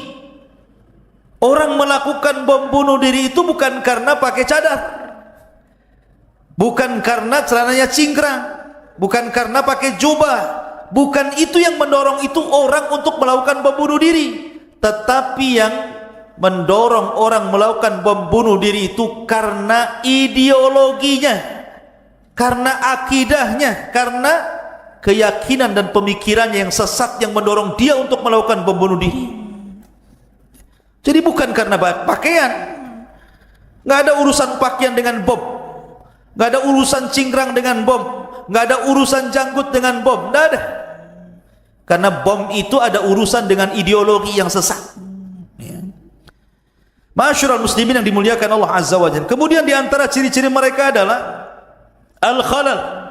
Mereka ada kepincangan ketika memahami Al-Quran dan Sunnah. Mereka selalu melirik ayat-ayat yang berbicara tentang azab dan meninggalkan ayat-ayat yang bicara tentang rahmat. Mereka lebih memilih adab-adab ancaman dan mereka meninggalkan adab-adab tentang perjanjian ataupun surga dan neraka. Kemudian juga mereka jahil. Mereka jahil, mudah untuk segera menghukum sesuka mereka dan keras hati. Dan ini yang lebih parah, mereka memerangi orang Islam dan membiarkan para penyembah berhala. Harusnya para teroris ini kalau mau bom bunuh diri sono ke Israel, karuan jelas musuhnya kan. Ngapain pula kemudian bom bunuh diri trotoar? Ya, apa yang mau dibom? Kalau mereka itu mau membunuh sana, membunuh orang-orang kafir yang jelas memerangi kita di Israel sana, yang menembaki orang-orang Palestina gitu ya. Kenapa? Karena juga tidak dalam Islam itu tidak semua orang kafir harus diperangi. Ada orang kafir yang wajib dilindungi seperti kafir dhimmi, kafir bertetangga dengan kita, dia non muslim, wajib dilindungi. Kafir musta'man, kafir-kafir yang dari luar ingin ke Indonesia, ingin jalan-jalan, lindungi. Ataupun kafir mu'ahad, kafir yang ada perjanjian, negara kafir bekerja sama dengan negara Islam, lindungi. Kecuali kalau dia sudah angkat parang, angkat pedang, angkat pisau, mau nusuk, lain ceritanya. Tak mungkin ditusuk antum diam saja. Ya, pasti dia melawan kan gitu ya. Kalau mereka sudah mengangkat senjata, baru kita angkat senjata, itu namanya kafir harbi. Itu yang diperangi. Ya. Masyaallah muslimin, yang kemudian mereka juga ghulu, ekstrim terhadap agama. Dan mereka juga tidak suka dengan para ulama. Sejak dulu Khawarij itu tidak ada sahabat Rasul, tidak ada ulama di balik mereka, tidak ada fuqaha di balik mereka. Mereka hanya kumpulan anak muda yang semangat tapi sesat, akhirnya kemudian melakukan aksi-aksi yang tidak terpuji dalam Islam. Makanya Syekhul Islam Ibnu Taimiyah mengatakan la lil islami nasaru wala lil kuffari kasaru. Perbuatan mereka itu tidak menolong umat Islam, ya juga tidak menghancurkan orang kafir. Islam tidak tertolong dengan perbuatan mereka, justru Islam semakin buruk. Dan mereka juga tidak menghancurkan orang kafir, tetap saja orang kafir kuat. Bahkan terkadang ada orang-orang kafir menjadikan isu teroris masuk ke negara-negara Islam, cari teroris, ngomongnya rupanya cari minyak di negara itu. Isunya teroris, padahal yang dicari minyak. Dia bantai dihancurkannya negara-negara kaum muslimin, dijadikan isu nasional. Oleh karena itulah maka ikhwatu fiddin yang dimuliakan Allah Azza wa Jalla, Khawarij ini bahaya. Ingat, saya nasihatkan, kenapa saya lebih nasihat malam ini khusus bicara Khawarij, ikhwan. Karena sasaran orang Khawarij itu usia-usia kayak antum ini. Bukan orang-orang yang sudah tua, kayak antum ini, apalagi di zaman sekarang ini, zaman globalisasi, yang dekat menjadi dekat sekali, yang jauh juga menjadi dekat gara-gara handphone, Facebook, YouTube, macam-macam, sehingga informasi mudah diserap. Maka kalau kita tidak dibekali pemahaman ini, dikhawatirkan antum pulang main YouTube, main handphone, akhirnya masuk ke web mereka, pulang bukan ke Jabal Uhud, naruh bom pula dalam perut, ya kan? Kita tidak tahu. Makanya ini pemahaman ini akan terus berjalan. Maka antum yang sudah ngaji malam ini, kasih tahu keluarganya. Kalau ada 3 ciri, antum punya tetangga nih cirinya. 1, ngajak memberontak pemerintah. Yuk kita turunkan pemerintah ini. Udah nggak beres pemerintah ini, banyak korupsi, pemerintah zalim, pemerintah tagut, harus kita ganti. Allahu Akbar umpamanya. Nah, itu udah nggak beres tuh. Ya.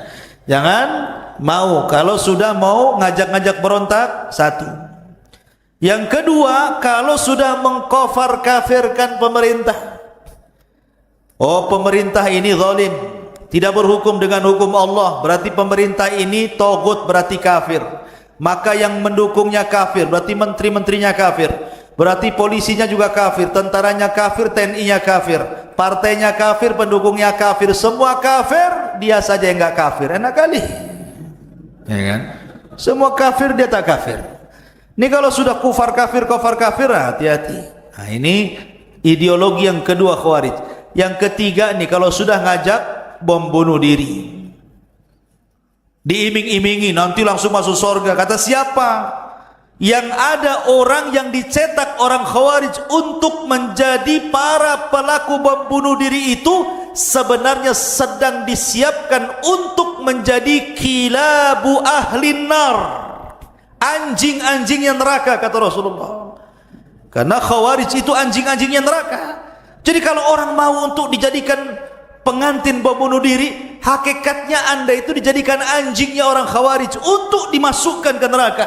Makanya Rasul mengatakan hum kilabu ahlin nar, hum kilabu ahlin nar. Mereka adalah anjing-anjingnya neraka, mereka anjing-anjingnya neraka. Naudzubillah. Ya. Jadi orang Khawarij ini bahaya sekali, ikhwatu fiddin yang dimuliakan Allah Azza wa Jalla. Sejarah munculnya Syiah dan beberapa pemahaman Syiah yang bertentangan dengan akidah ahli sunnah wal jamaah. Di dalam sebuah hadis yang ma'ruf antum sering mendengar, ketika Nabi SAW berbicara tentang perpecahan umat Islam, kata Nabi SAW, sataftariku ummati ala 73 firqatan, bahwa umatku, kata Rasulullah, akan berpecah menjadi 73 kelompok. Kulluhum finnar illa wahida, semua terancam neraka kecuali satu kelompok. Ketika Nabi SAW mengatakan sataftariku ummati, akan berpecah umatku, menunjukkan umat itu ada dua. Ada yang disebut dengan ummatud dakwah, umat yang memang harus didakwahi, diajak ke dalam Islam, dan itu mencakup semua agama, mau Yahudinya, mau Nasraninya, mau Hindunya, mau Budanya, mau apa saja agamanya. Itu disebut ummatud dakwah namanya. Umat yang harus kita dakwahi. Kemudian yang kedua ada namanya ummatul istijabah.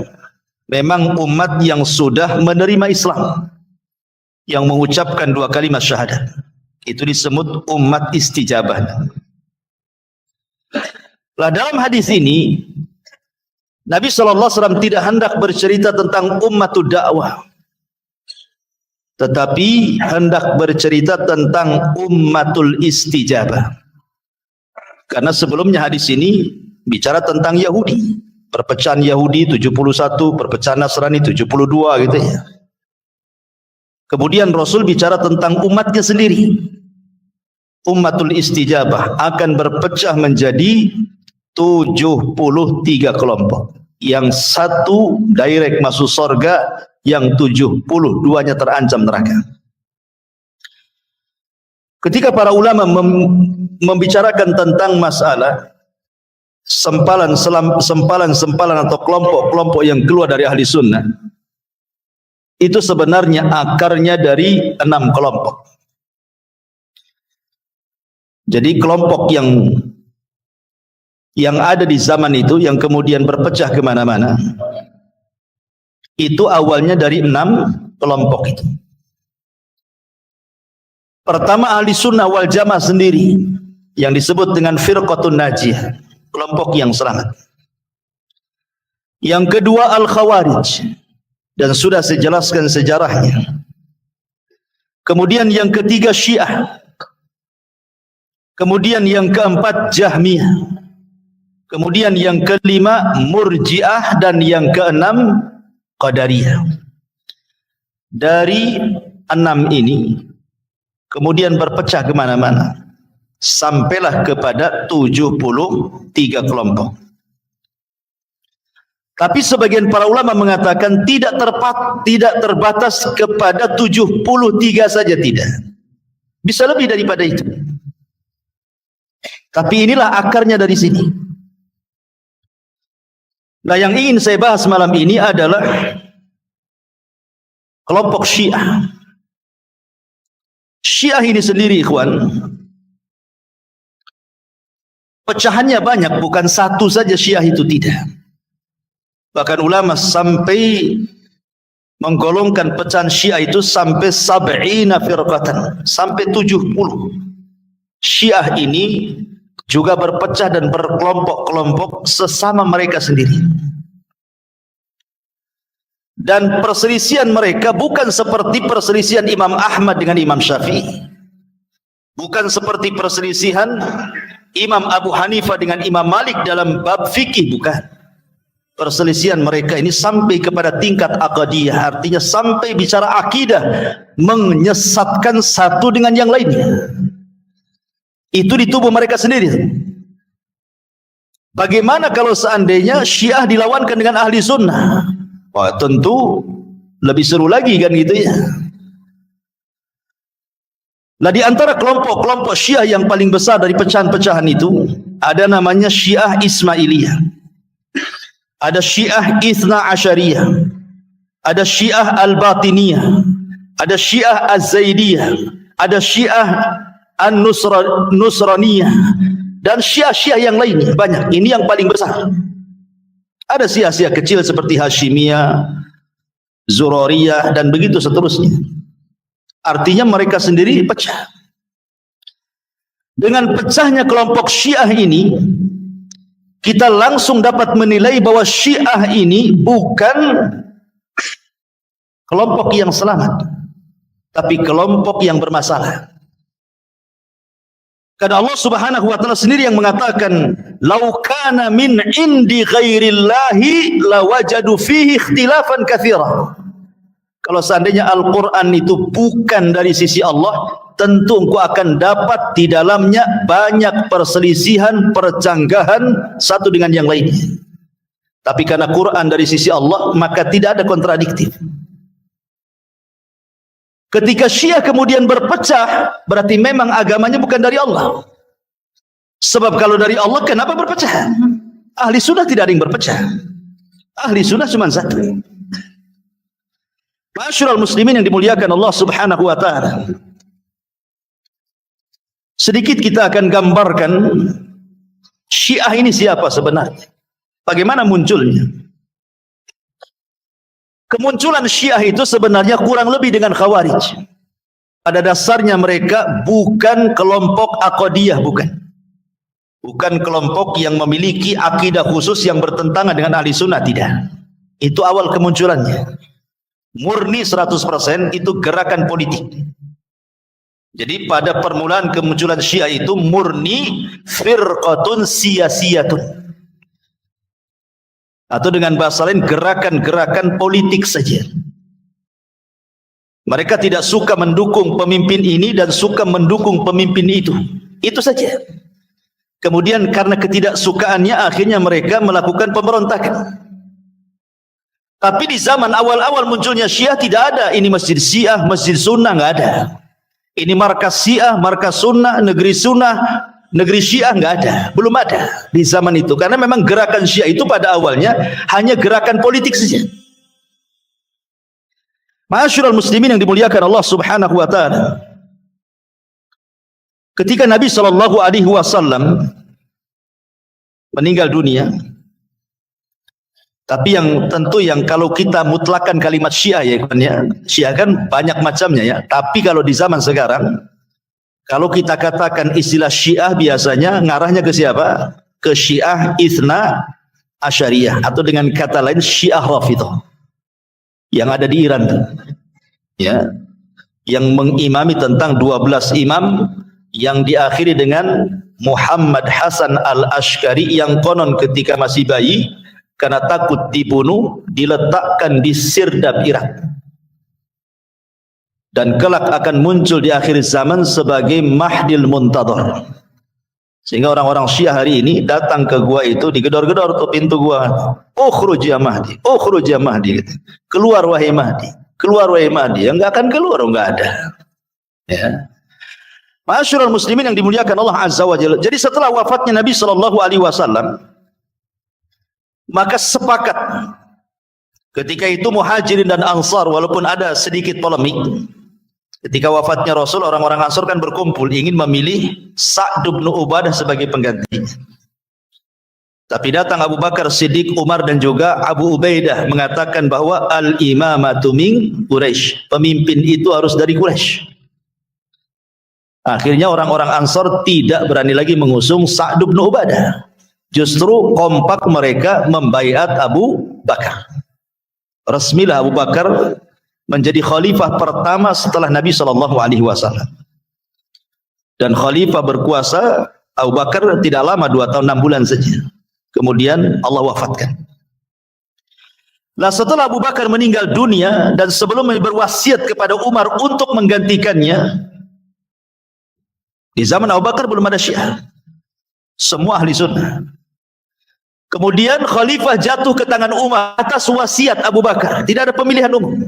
Wasiat langsung dari pemimpin sebelumnya. Maka Umar bin Khattab radhiyallahu an kemudian menjadi khalifah kedua yang kemudian mendapatkan gelar pertama dalam Islam Amirul Mukminin. Dan berkuasa cukup lama Umar, sekitar 10 tahun 6 bulan. Ya, kurang lebih 10 tahun. Itulah Umar bin Khattab radhiyallahu an.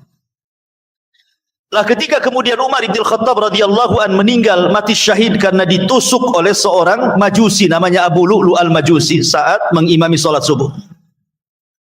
Maka ketika itu Umar bin Khattab memilih Dewan Syura untuk menggantikan siapa yang layak sepeninggalnya. Kemudian Dewan Syura ini menobatkan Utsman ibn Affan menjadi khalifah setelah Umar bin Khattab radhiyallahu anhu. Akhirnya Utsman pun berkuasa dan cukup lama Utsman ya berkuasa sampai 12 tahun paling lama sendiri Utsman ini. Dan di zaman Utsman inilah kata para ulama tidak ada umat berkumpul dalam sebuah negara seperti berkumpulnya manusia di zaman Utsman ibn Affan. Luar biasa Utsman itu ketika menjadi khalifah. Tapi sayang kemudian Utsman harus meninggal secara sadis, dibunuh oleh orang-orang Sabaiyah. Orang-orang Abdullah ibn Sabah, penghasut dan cikal bakal gerombolan Syiah ini. Dari orang yang namanya Abdullah ibn Sabah. Ma'asyiral muslimin yang dimuliakan Allah Azza wa Jalla. Kemudian setelah Utsman meninggal, khalifah jatuh kepada Ali radhiyallahu anhu. Secara otomatis karena tidak ada yang lebih mulia di antara sekian para sahabat kecuali Ali gitu. Bahkan Muawiyah sendiri yang ketika itu tidak berbaiat kepada Ali, dia tidak memproklamirkan dirinya menjadi khalifah kan begitu. Sampai ketika setelah terjadi perang yang disebut dengan perang Siffin kemudian berdamai, tetap saja Ali menjadi khalifahnya, Muawiyah tetap jadi gubernur di Syam kan gitu. Tidak ada khilaf, Ali khalifah keempat. Cuman di zaman Ali sekali lagi banyak kali kemudian peristiwa, ada perang Jamal, ada perang Siffin, ada perang Nahrawan kan itu ya. Banyak kali. Jadi kalau kita mau menggambarkan biografi Ali itu ceritanya hanya perang gitu saja. Iya. Ya, jadi ceritanya berkisar perang saja biografi Ali itu karena memang fitnah di zaman Ali luar biasa. Ya. Ma'asyiral muslimin yang dimuliakan Allah Subhanahu wa taala, lah munculnya gerakan Syiah pertama itu. Sekali lagi saya katakan gerakan Syiah pertama tidak ada gerakan akidah. Murni gerakan politik. Ya. Ketika terjadi perang Siffin, setelah perang Siffin berlalu, munculkan satu firqah namanya Khawarij. Itu satu sisi. Ini kelompok pertama yang muncul Khawarij kan itu. Lah setelah perang Siffin ini muncul juga kelompok kedua yang disebut dengan Syiah yang dikepalai oleh siapa? Oleh Abdullah ibn Sabah. Abdullah ibn Sabah ini seorang Yahudi yang pura-pura masuk Islam. Di zaman Utsman di akhir-akhir khilafah Utsman ibn Affan. Bahkan dia sendiri yang menggerakkan anak muda untuk melakukan pemberontakan kan itu. Sehingga ketika terjadi perang Siffin dan selesai nih perang Siffin ini, maka kemudian Khawarij mereka betul-betul memusuhi Ali bahkan mengkafirkan gitu ya.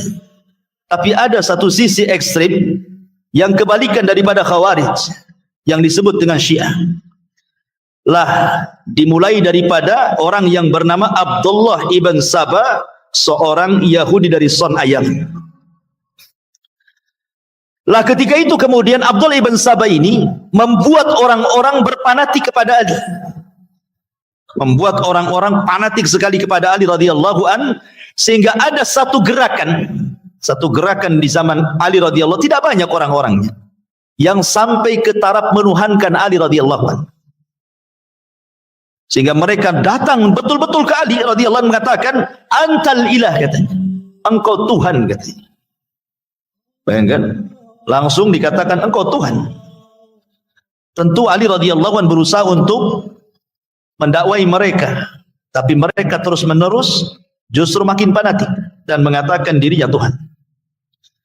Dari situlah Ali radhiyallahu anhu akhirnya membuat parit api. Membuat parit, kemudian dilempari kayu bakar, kemudian dibakar, jadilah parit api. Kemudian orang-orang yang menuhankan dirinya semua ditangkap. Maka Ali radhiyallahu an membuat dua pilihan. Cabut ucapan kalian yang mengatakan aku Tuhan, atau lemparkan badan kalian ke dalam api. Dari sini terjadi tiga kelompok. Satu, kelompok yang betul-betul menganggap Ali itu Tuhan. Mereka rela masuk ke dalam api. Bukan tidak berdalil, mereka berdalil. Apa dalilnya? Nabi SAW bersabda, la yu'adzibu bin nar illa rabbun nar. Tidak ada yang boleh mengadab dengan api kecuali Rabb pemilik api. Tengok, Ali mengadab dengan api, berarti dia Rabb katanya. Yang plung lah itu yang masih menuhankan Ali itu. Berdalil juga mau bunuh diri itu. Ya. Ini kelompok yang ekstrim. Ya. Kelompok yang kedua memang tobat, betul-betul tobat, tidak menuhankan Ali. Mereka tobat nasuha. Lah kelompok yang ketiga inilah yang kemudian cikal bakal gerakan ini. Mereka berpura-pura tobat, tetapi keyakinan mereka tetap di atas kebatilan. Pura-pura saja. Ya, di antaranya Abdullah ibn Sabah di situ. Ya. Ma'asyiral muslimin yang dimuliakan Allah Subhanahu wa taala. Makanya Abdullah ibn Sabah ini terkenal menghasut orang-orang untuk menganggap bahwa Ali itu yang berhak menjadi khilafah setelah Rasul sallallahu alaihi wasallam, bukan Abu Bakar, Umar ataupun Utsman. Maka dia mengutipkan fatwa, di antaranya adalah sebagaimana Yusa ibn Nun mendapatkan wasiat dari Musa, maka Ali juga sama mendapatkan wasiat dari Nabi sallallahu alaihi wasallam.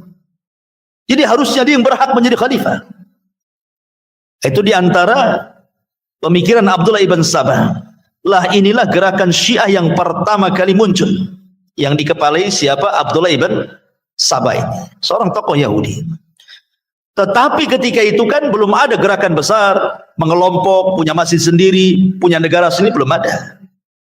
Ya sendiri-sendiri gitu ya, karena memang tidak bisa mereka berkembang kala itu. Kemudian gerakan kedua ketika meninggalnya Husain. Kita urut. Ketika Muawiyah ibn Abi Sufyan menjadi raja, dan menjadi rajanya Muawiyah dan merupakan raja pertama, bahkan raja terbaik dalam Islam. Sebelumnya siapa yang berkuasa setelah Ali meninggal? Putranya Hasan. Hasan berkuasa dulu kan, cuma 6 bulan saja. Maka di bulan Rabiul Awal pada tahun 41 setelah hijrah Nabi, kemudian Hasan pun mengundurkan diri. Nabi wafat bulan Rabiul Awal juga kan, tahun berapa? 11 Hijriah. Hasan turun dari kekuasaannya Rabiul Awal juga tahun 41 Hijriah.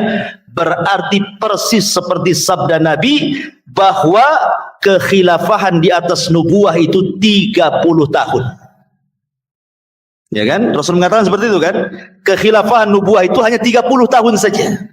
Dimulai daripada Abu Bakar 2 tahun, kemudian Umar 10 tahun lebih, kemudian Utsman 12 tahun, kemudian Ali 4 tahun, kemudian digenapkan dengan Hasan ibn Ali 6 bulan sekian hari. Maka di bulan Rabiul Awal tahun 41 Hijriah dia mengundurkan diri, pas 30 tahun. Persis seperti sabda Nabi. Karena setelah khilafah nubuah sudah tidak ada lagi, yang ada apa? Mulkun wa rahmah, kerajaan yang ada. Sudah tidak ada lagi sistem kekhilafahan, jadi sistem mulkun wa rahmah, kerajaan. Dan raja pertamanya adalah Muawiyah ibn Abi Sufyan. Itu setelah Hasan mengundurkan diri, kemudian menyerahkan kekuasaannya kepada Muawiyah dan berbaiat kepada Muawiyah. Persis seperti sabda Rasul. Ketika Nabi SAW menggendong Hasan dan Husain, kata Nabi, salah satu di antara cucuku ini la'allallah an yusliha bainal fi'ataini minal muslimin. Boleh jadi satu di antara keduanya, entah Hasan entah Husain, kata Rasulullah, akan ada di antara cucunya yang mendamaikan dua kekuatan yang siap bertempur. Rupanya dimaksud sabda Rasul adalah Hasan ibnu Ali. Dia tidak mau perang melawan Muawiyah karena takut banyak darah tertumpah, makanya diserahkan kekuasaannya kepada Muawiyah. Ya. Lihat bagaimana apa yang disabdakan Rasul sallallahu alaihi wasallam, tidak ada kecuali semuanya terjadi. Ya, karena yang diucapkan adalah wahyu Allah Subhanahu wa taala. Lah ketika Muawiyah bin Abi Sufyan radhiyallahu an merasakan bahwa dia mau dekat ajalnya, entah kenapa tiba-tiba Muawiyah ibn Abi Sufyan berwasiat kepada anaknya Yazid ibn Muawiyah untuk menjadi khalifah pengganti. Padahal Yazid bin Muawiyah tidak lebih baik dibandingkan Husain. Di sana masih ada Husain. Tidak lebih baik daripada Abdullah ibn Umar. Tidak lebih baik daripada Abdullah ibn Zubair. Tidak lebih baik daripada Abdullah ibn Abbas. Tidak lebih baik daripada Abdullah ibn Amr ibn As.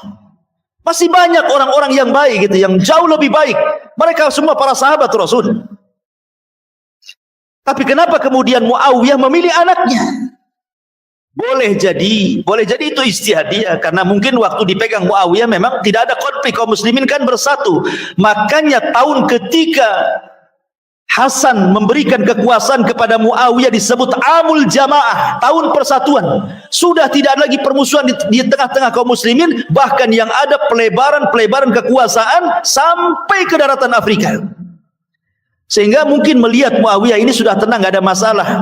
Nggak masalah lah, karena saya sudah siapkan anak saya jadi pemimpin, biar saya nobatkan dia menjadi pemimpin sepeninggal.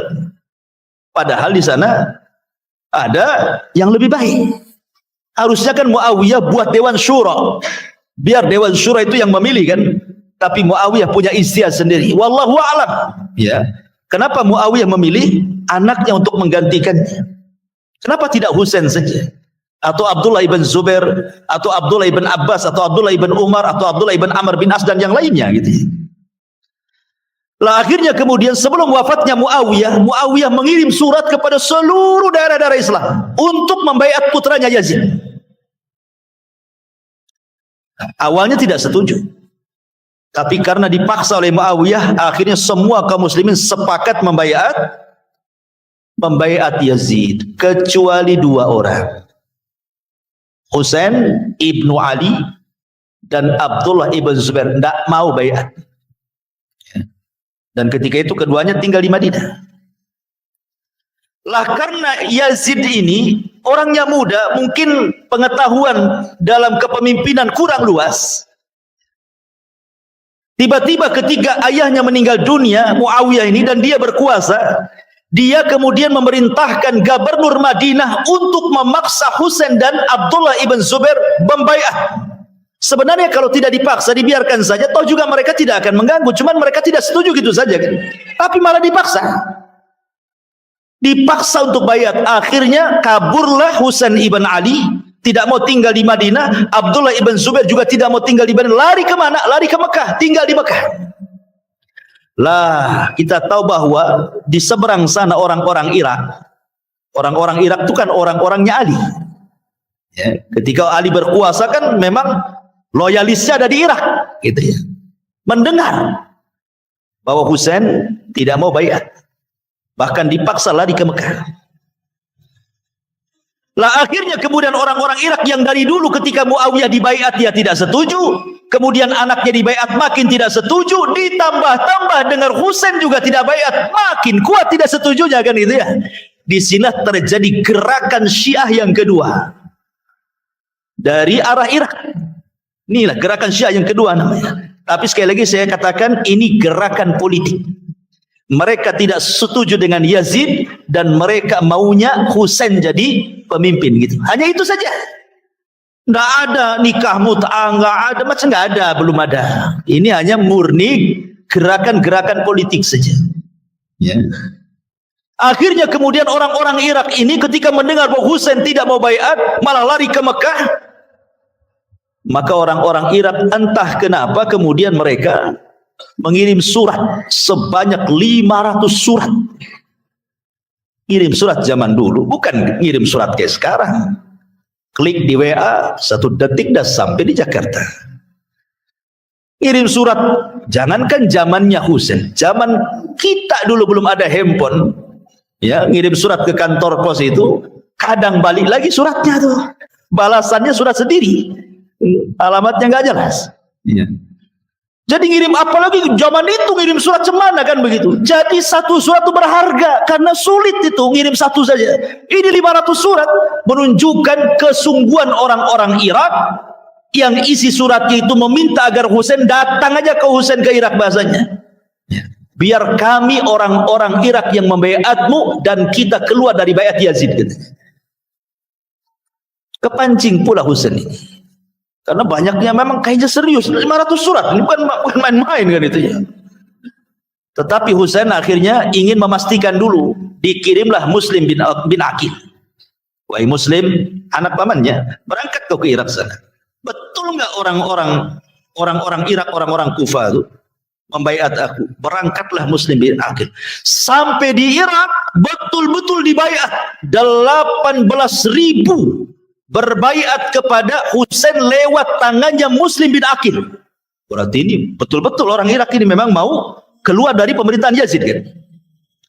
Maka Yazid bin Muawiyah mendengar geresak-gerusu orang-orang Irak ini sudah buat ulah kan. Akhirnya dari Basrah, yang ketika itu gubernurnya dipimpin oleh Ubaidillah ibn Ziyad, dipindah menjadi gubernur Irak. Untuk apa? Gubernur Kufah, untuk mengawasi gerakan-gerakan ini. Siapa dalangnya, siapa orangnya, awasi mereka. Itu perintahnya Yazid bin Muawiyah. Maka dioper dari Basra ke Kufah, jadi gubernur Kufah Ubaidillah ibn Ziyad ini. Akhirnya kemudian cerdas Ubaidillah ibn Ziyad ini. Karena orang-orang Irak itu hubud dunia, orang-orang Kufah itu suka dunia. Akhirnya dihasut untuk membatalkan baiat mereka kepada Husain dengan ditawari banyak duit. Ya. Tengok duit, luntur juga baiatnya.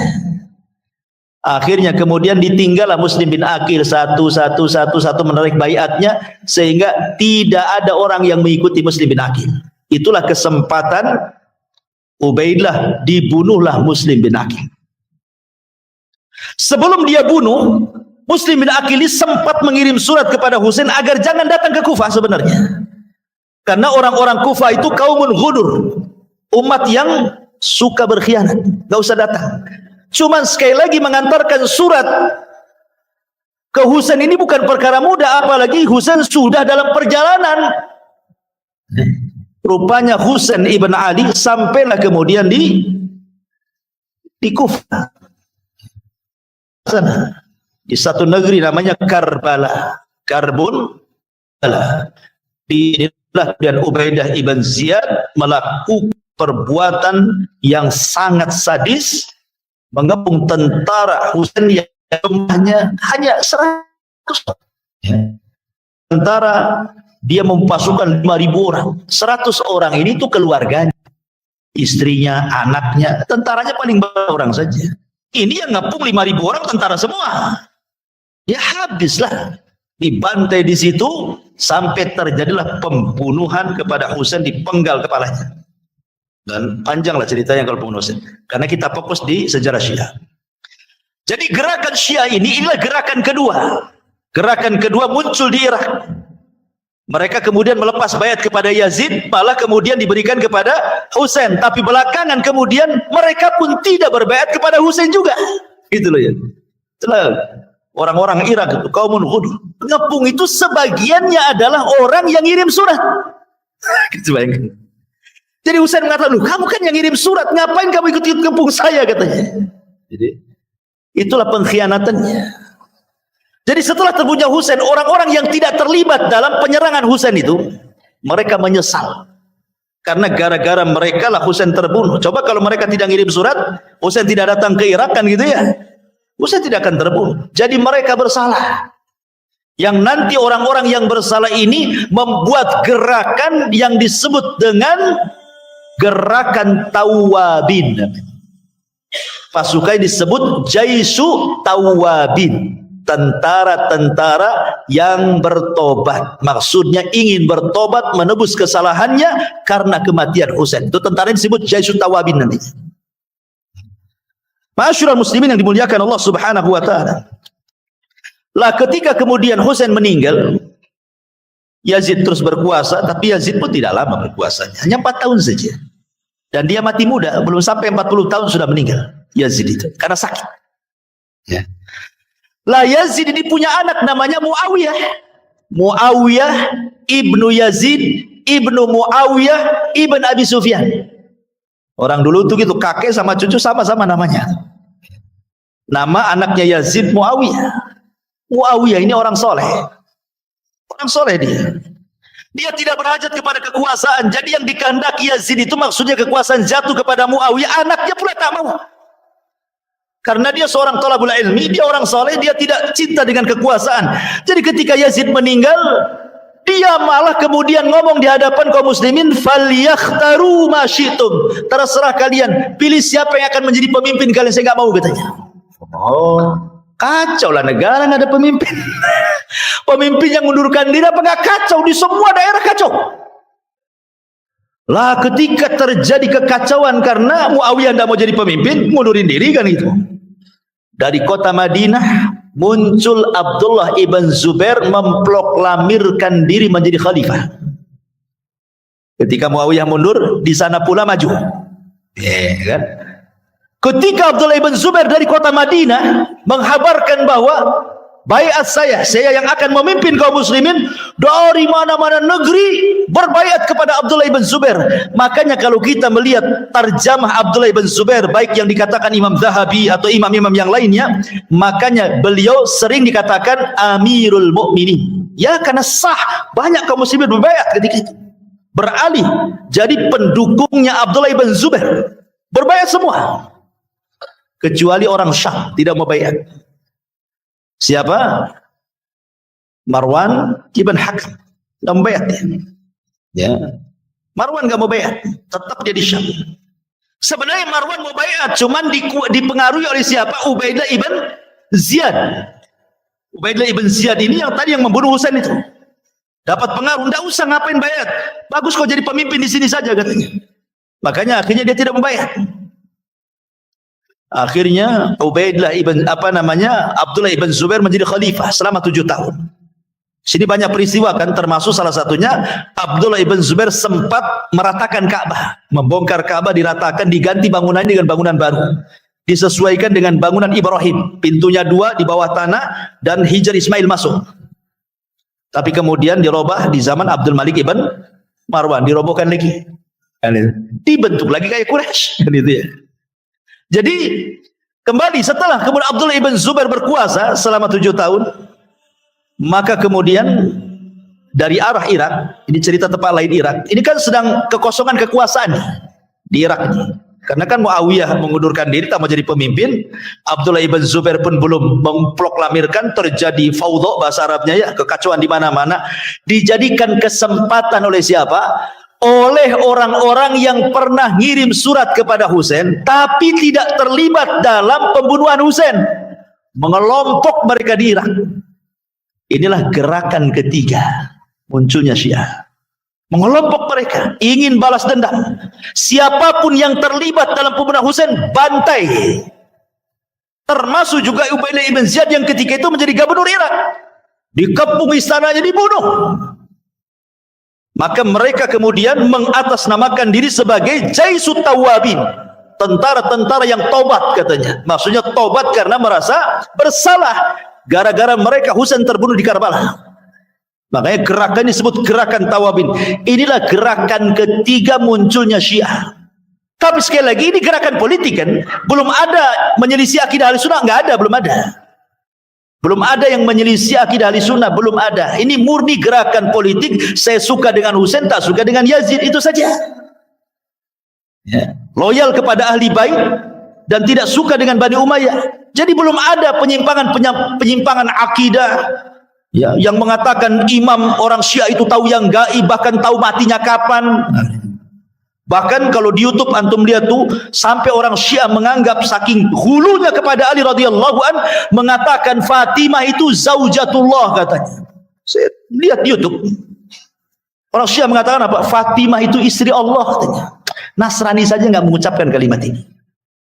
Orang Nasrani itu paling Ibnullah, anak Allah, kan itu. Ini istri Allah. Apa nggak sesat daripada Nasrani? Kecuali Syiah ini aneh-aneh. Di ma'asyiral muslimin yang dimuliakan Allah Azza wa Jalla, intinya bahwa ini gerakan ketiga. Munculnya gerakan Syiah masih dalam koridor gerakan politik. Firqatun siyasiyah 100%. Ya, cuman kesalahan mereka yaitu memberontak, tidak setuju dengan ini, melakukan pemberontakan itu saja. Tapi belum banyak akidah-akidah menyimpang. Kemudian kok bisa muncul akidah-akidah yang menyimpang, yang kemudian akhirnya Syiah dikeluarkan dari ahli sunnah. Karena secara umum definisi ahli sunnah itu sesuatu yang bukan Syiah dialah ahli sunnah. Itu takrif umum namanya. Definisi umum itu dari ujung ke ujung itu, kalau disebut ahli sunnah, kelompok yang bukan Syiah. Nah, itulah ahli sunnah. Pokoknya yang bukan Syiah semua ahli sunnah. Lah, kenapa sampai muncul penyimpangan? Muncul penyimpangan itu jauh-jauh setelah Daulah Umayyah belum ada, Daulah Abbasiyah belum ada. Baru belakangan-belakangan muncullah orang-orang namanya Ali ibn Ibrahim Al-Qumi. Kemudian Muhammad ibn Yaqub Al-Kulaini. Kemudian Tusi Muhammad Hasan At-Tusi. Kemudian Ibnu Bawabeh dan yang lainnya. Itu orang-orang asing, bukan orang Arab tuh. Ya. Mereka lah yang kemudian mulai mengelompokkan Syiah dalam bentuk firqatun aqdiyah, dalam bentuk firqah yang punya akidah sendiri. Mereka mengarang-arang kitab yang menjadi rujukan orang-orang Syiah hari ini. Ya, Ali ibn Ibrahim Al-Qumi, kitabnya ma'ruf, kitab Al-Qumi itu. Kemudian Muhammad ibn Yaqub At-Tusi, ya sampai terakhir ya Khumaini lah kan begitu. Ngarang kitab kan itu. Jadi rujukan. Jadi menyimpangnya Syiah, gerakan berubah dari gerakan politik menjadi gerakan akidah sesat itu belakangan jauh-jauh hari itu. Jauh-jauh hari. Sudah lewatlah Daulah Umayyah Abbasiyah, sudah nggak ada lagi. Baru muncul orang-orang asing, kemudian mengeruhkan suasana, akhirnya memasukkan akidah-akidah sesat, jadilah Syiah menjadi firqah aqdiyah. Kelompok yang memang betul-betul bergerak untuk menyebarkan akidah sesatnya sampai hari ini, menyebar di mana-mana. Ya, bahkan ketika revolusi Iran, ketika Khumaini kemudian menjadi presidennya, itulah gencar-gencarnya orang Syiah menyebarkan paham Syiah ke seantero dunia sampai ke negeri kita Indonesia. Banyak buku-buku Syiah diterjemahkan ketika revolusi Iran. Makanya wajar kemudian berkembang biaklah Syiah di negeri kita ini. Dan ingat bahwa perselisihan ahli sunnah dengan Syiah bukan seperti perselisihan Abu Hanifah dengan Imam Syafi'i. Enggak, bukan. Itu pemikiran jahil. Sebagaimana ada tokoh Syiah yang sudah meninggal, membuat satu lembaga yang dinamai SUSI. Bukan pesawat ya, SUSI. Sunni Syiah. Jadi disingkat lembaganya SUSI. Maunya itu mengawinkan antara Syiah dengan Sunnah. Ya tidak bisa. Perselisihannya bukan perselisihan antar madhab. Ya. Ini perselisihan akidah. Bahkan perselisihan orang-orang Syiah dengan ahli Sunnah sampai ke tingkat takfir. Akidah-akidah orang Syiah itu sampai kepada kukufuran loh akidah orang Syiah itu. Seperti umpamanya di antara mereka, imam mereka disangka bisa mengetahui yang gaib. Ini kan tingkat kufur, kayak dukun saja jadinya kan. Kemudian juga Khumaini sampai mengatakan, siapa yang tidak mengakui kemaksuman 12 imam dari Ali sampai kepada Muhammad Hasan Asy'ari, kafir dia katanya. Berarti kalau menurut kata-kata Khumaini, ketika dia mengatakan seperti itu, berarti kita ini kafir menurut orang Syiah, karena kita tidak mengakui 12 imam orang-orang Syiah kan begitu. Konsekuensinya perkataan Khumaini mengkafirkan kita. Jadi manhajnya orang Syiah itu kurang lebih dengan Khawarij, sama-sama takfiri, mengkafir-kafirkan di luar kelompoknya. Dan ahli sunnah alhamdulillah berlepas diri, tidak Syiah, tidak juga Khawarij. Ahli sunnah mu'tadil, ummatan wasata, umat yang tengah-tengah moderat.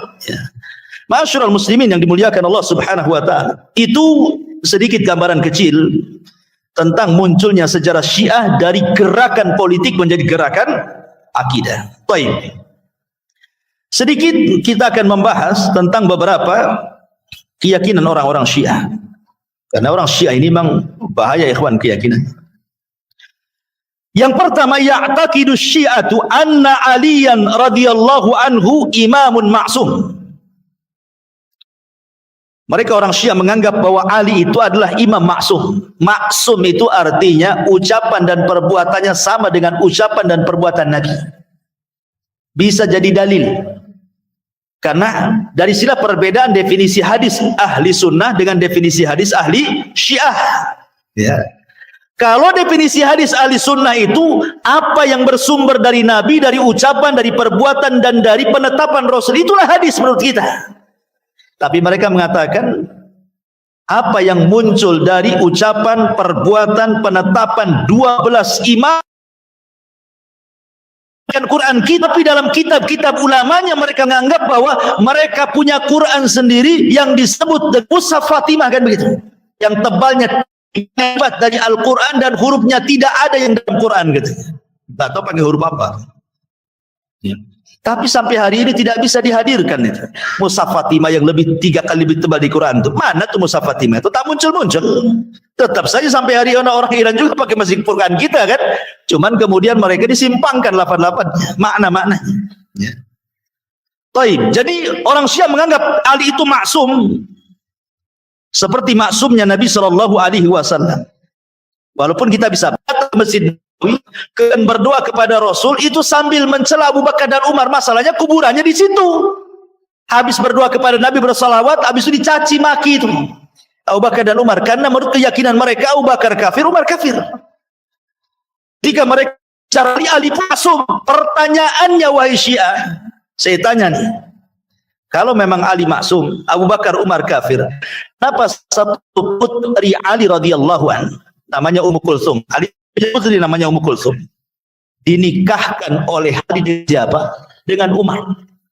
Salah satu putri Ali itu menikah dengan Umar, yang dikafirkan oleh orang Syiah. Pertanyaan kedua, bagaimana mungkin seorang maksum menikahkan putrinya dengan orang kafir? Cuman ceritanya. Ya. Imma kalian mengatakan Ali tidak maksum sehingga menikahkan dengan Umar, tidak kafir, bahwa Ali menikahkan putrinya dengan dia, selesai urusan.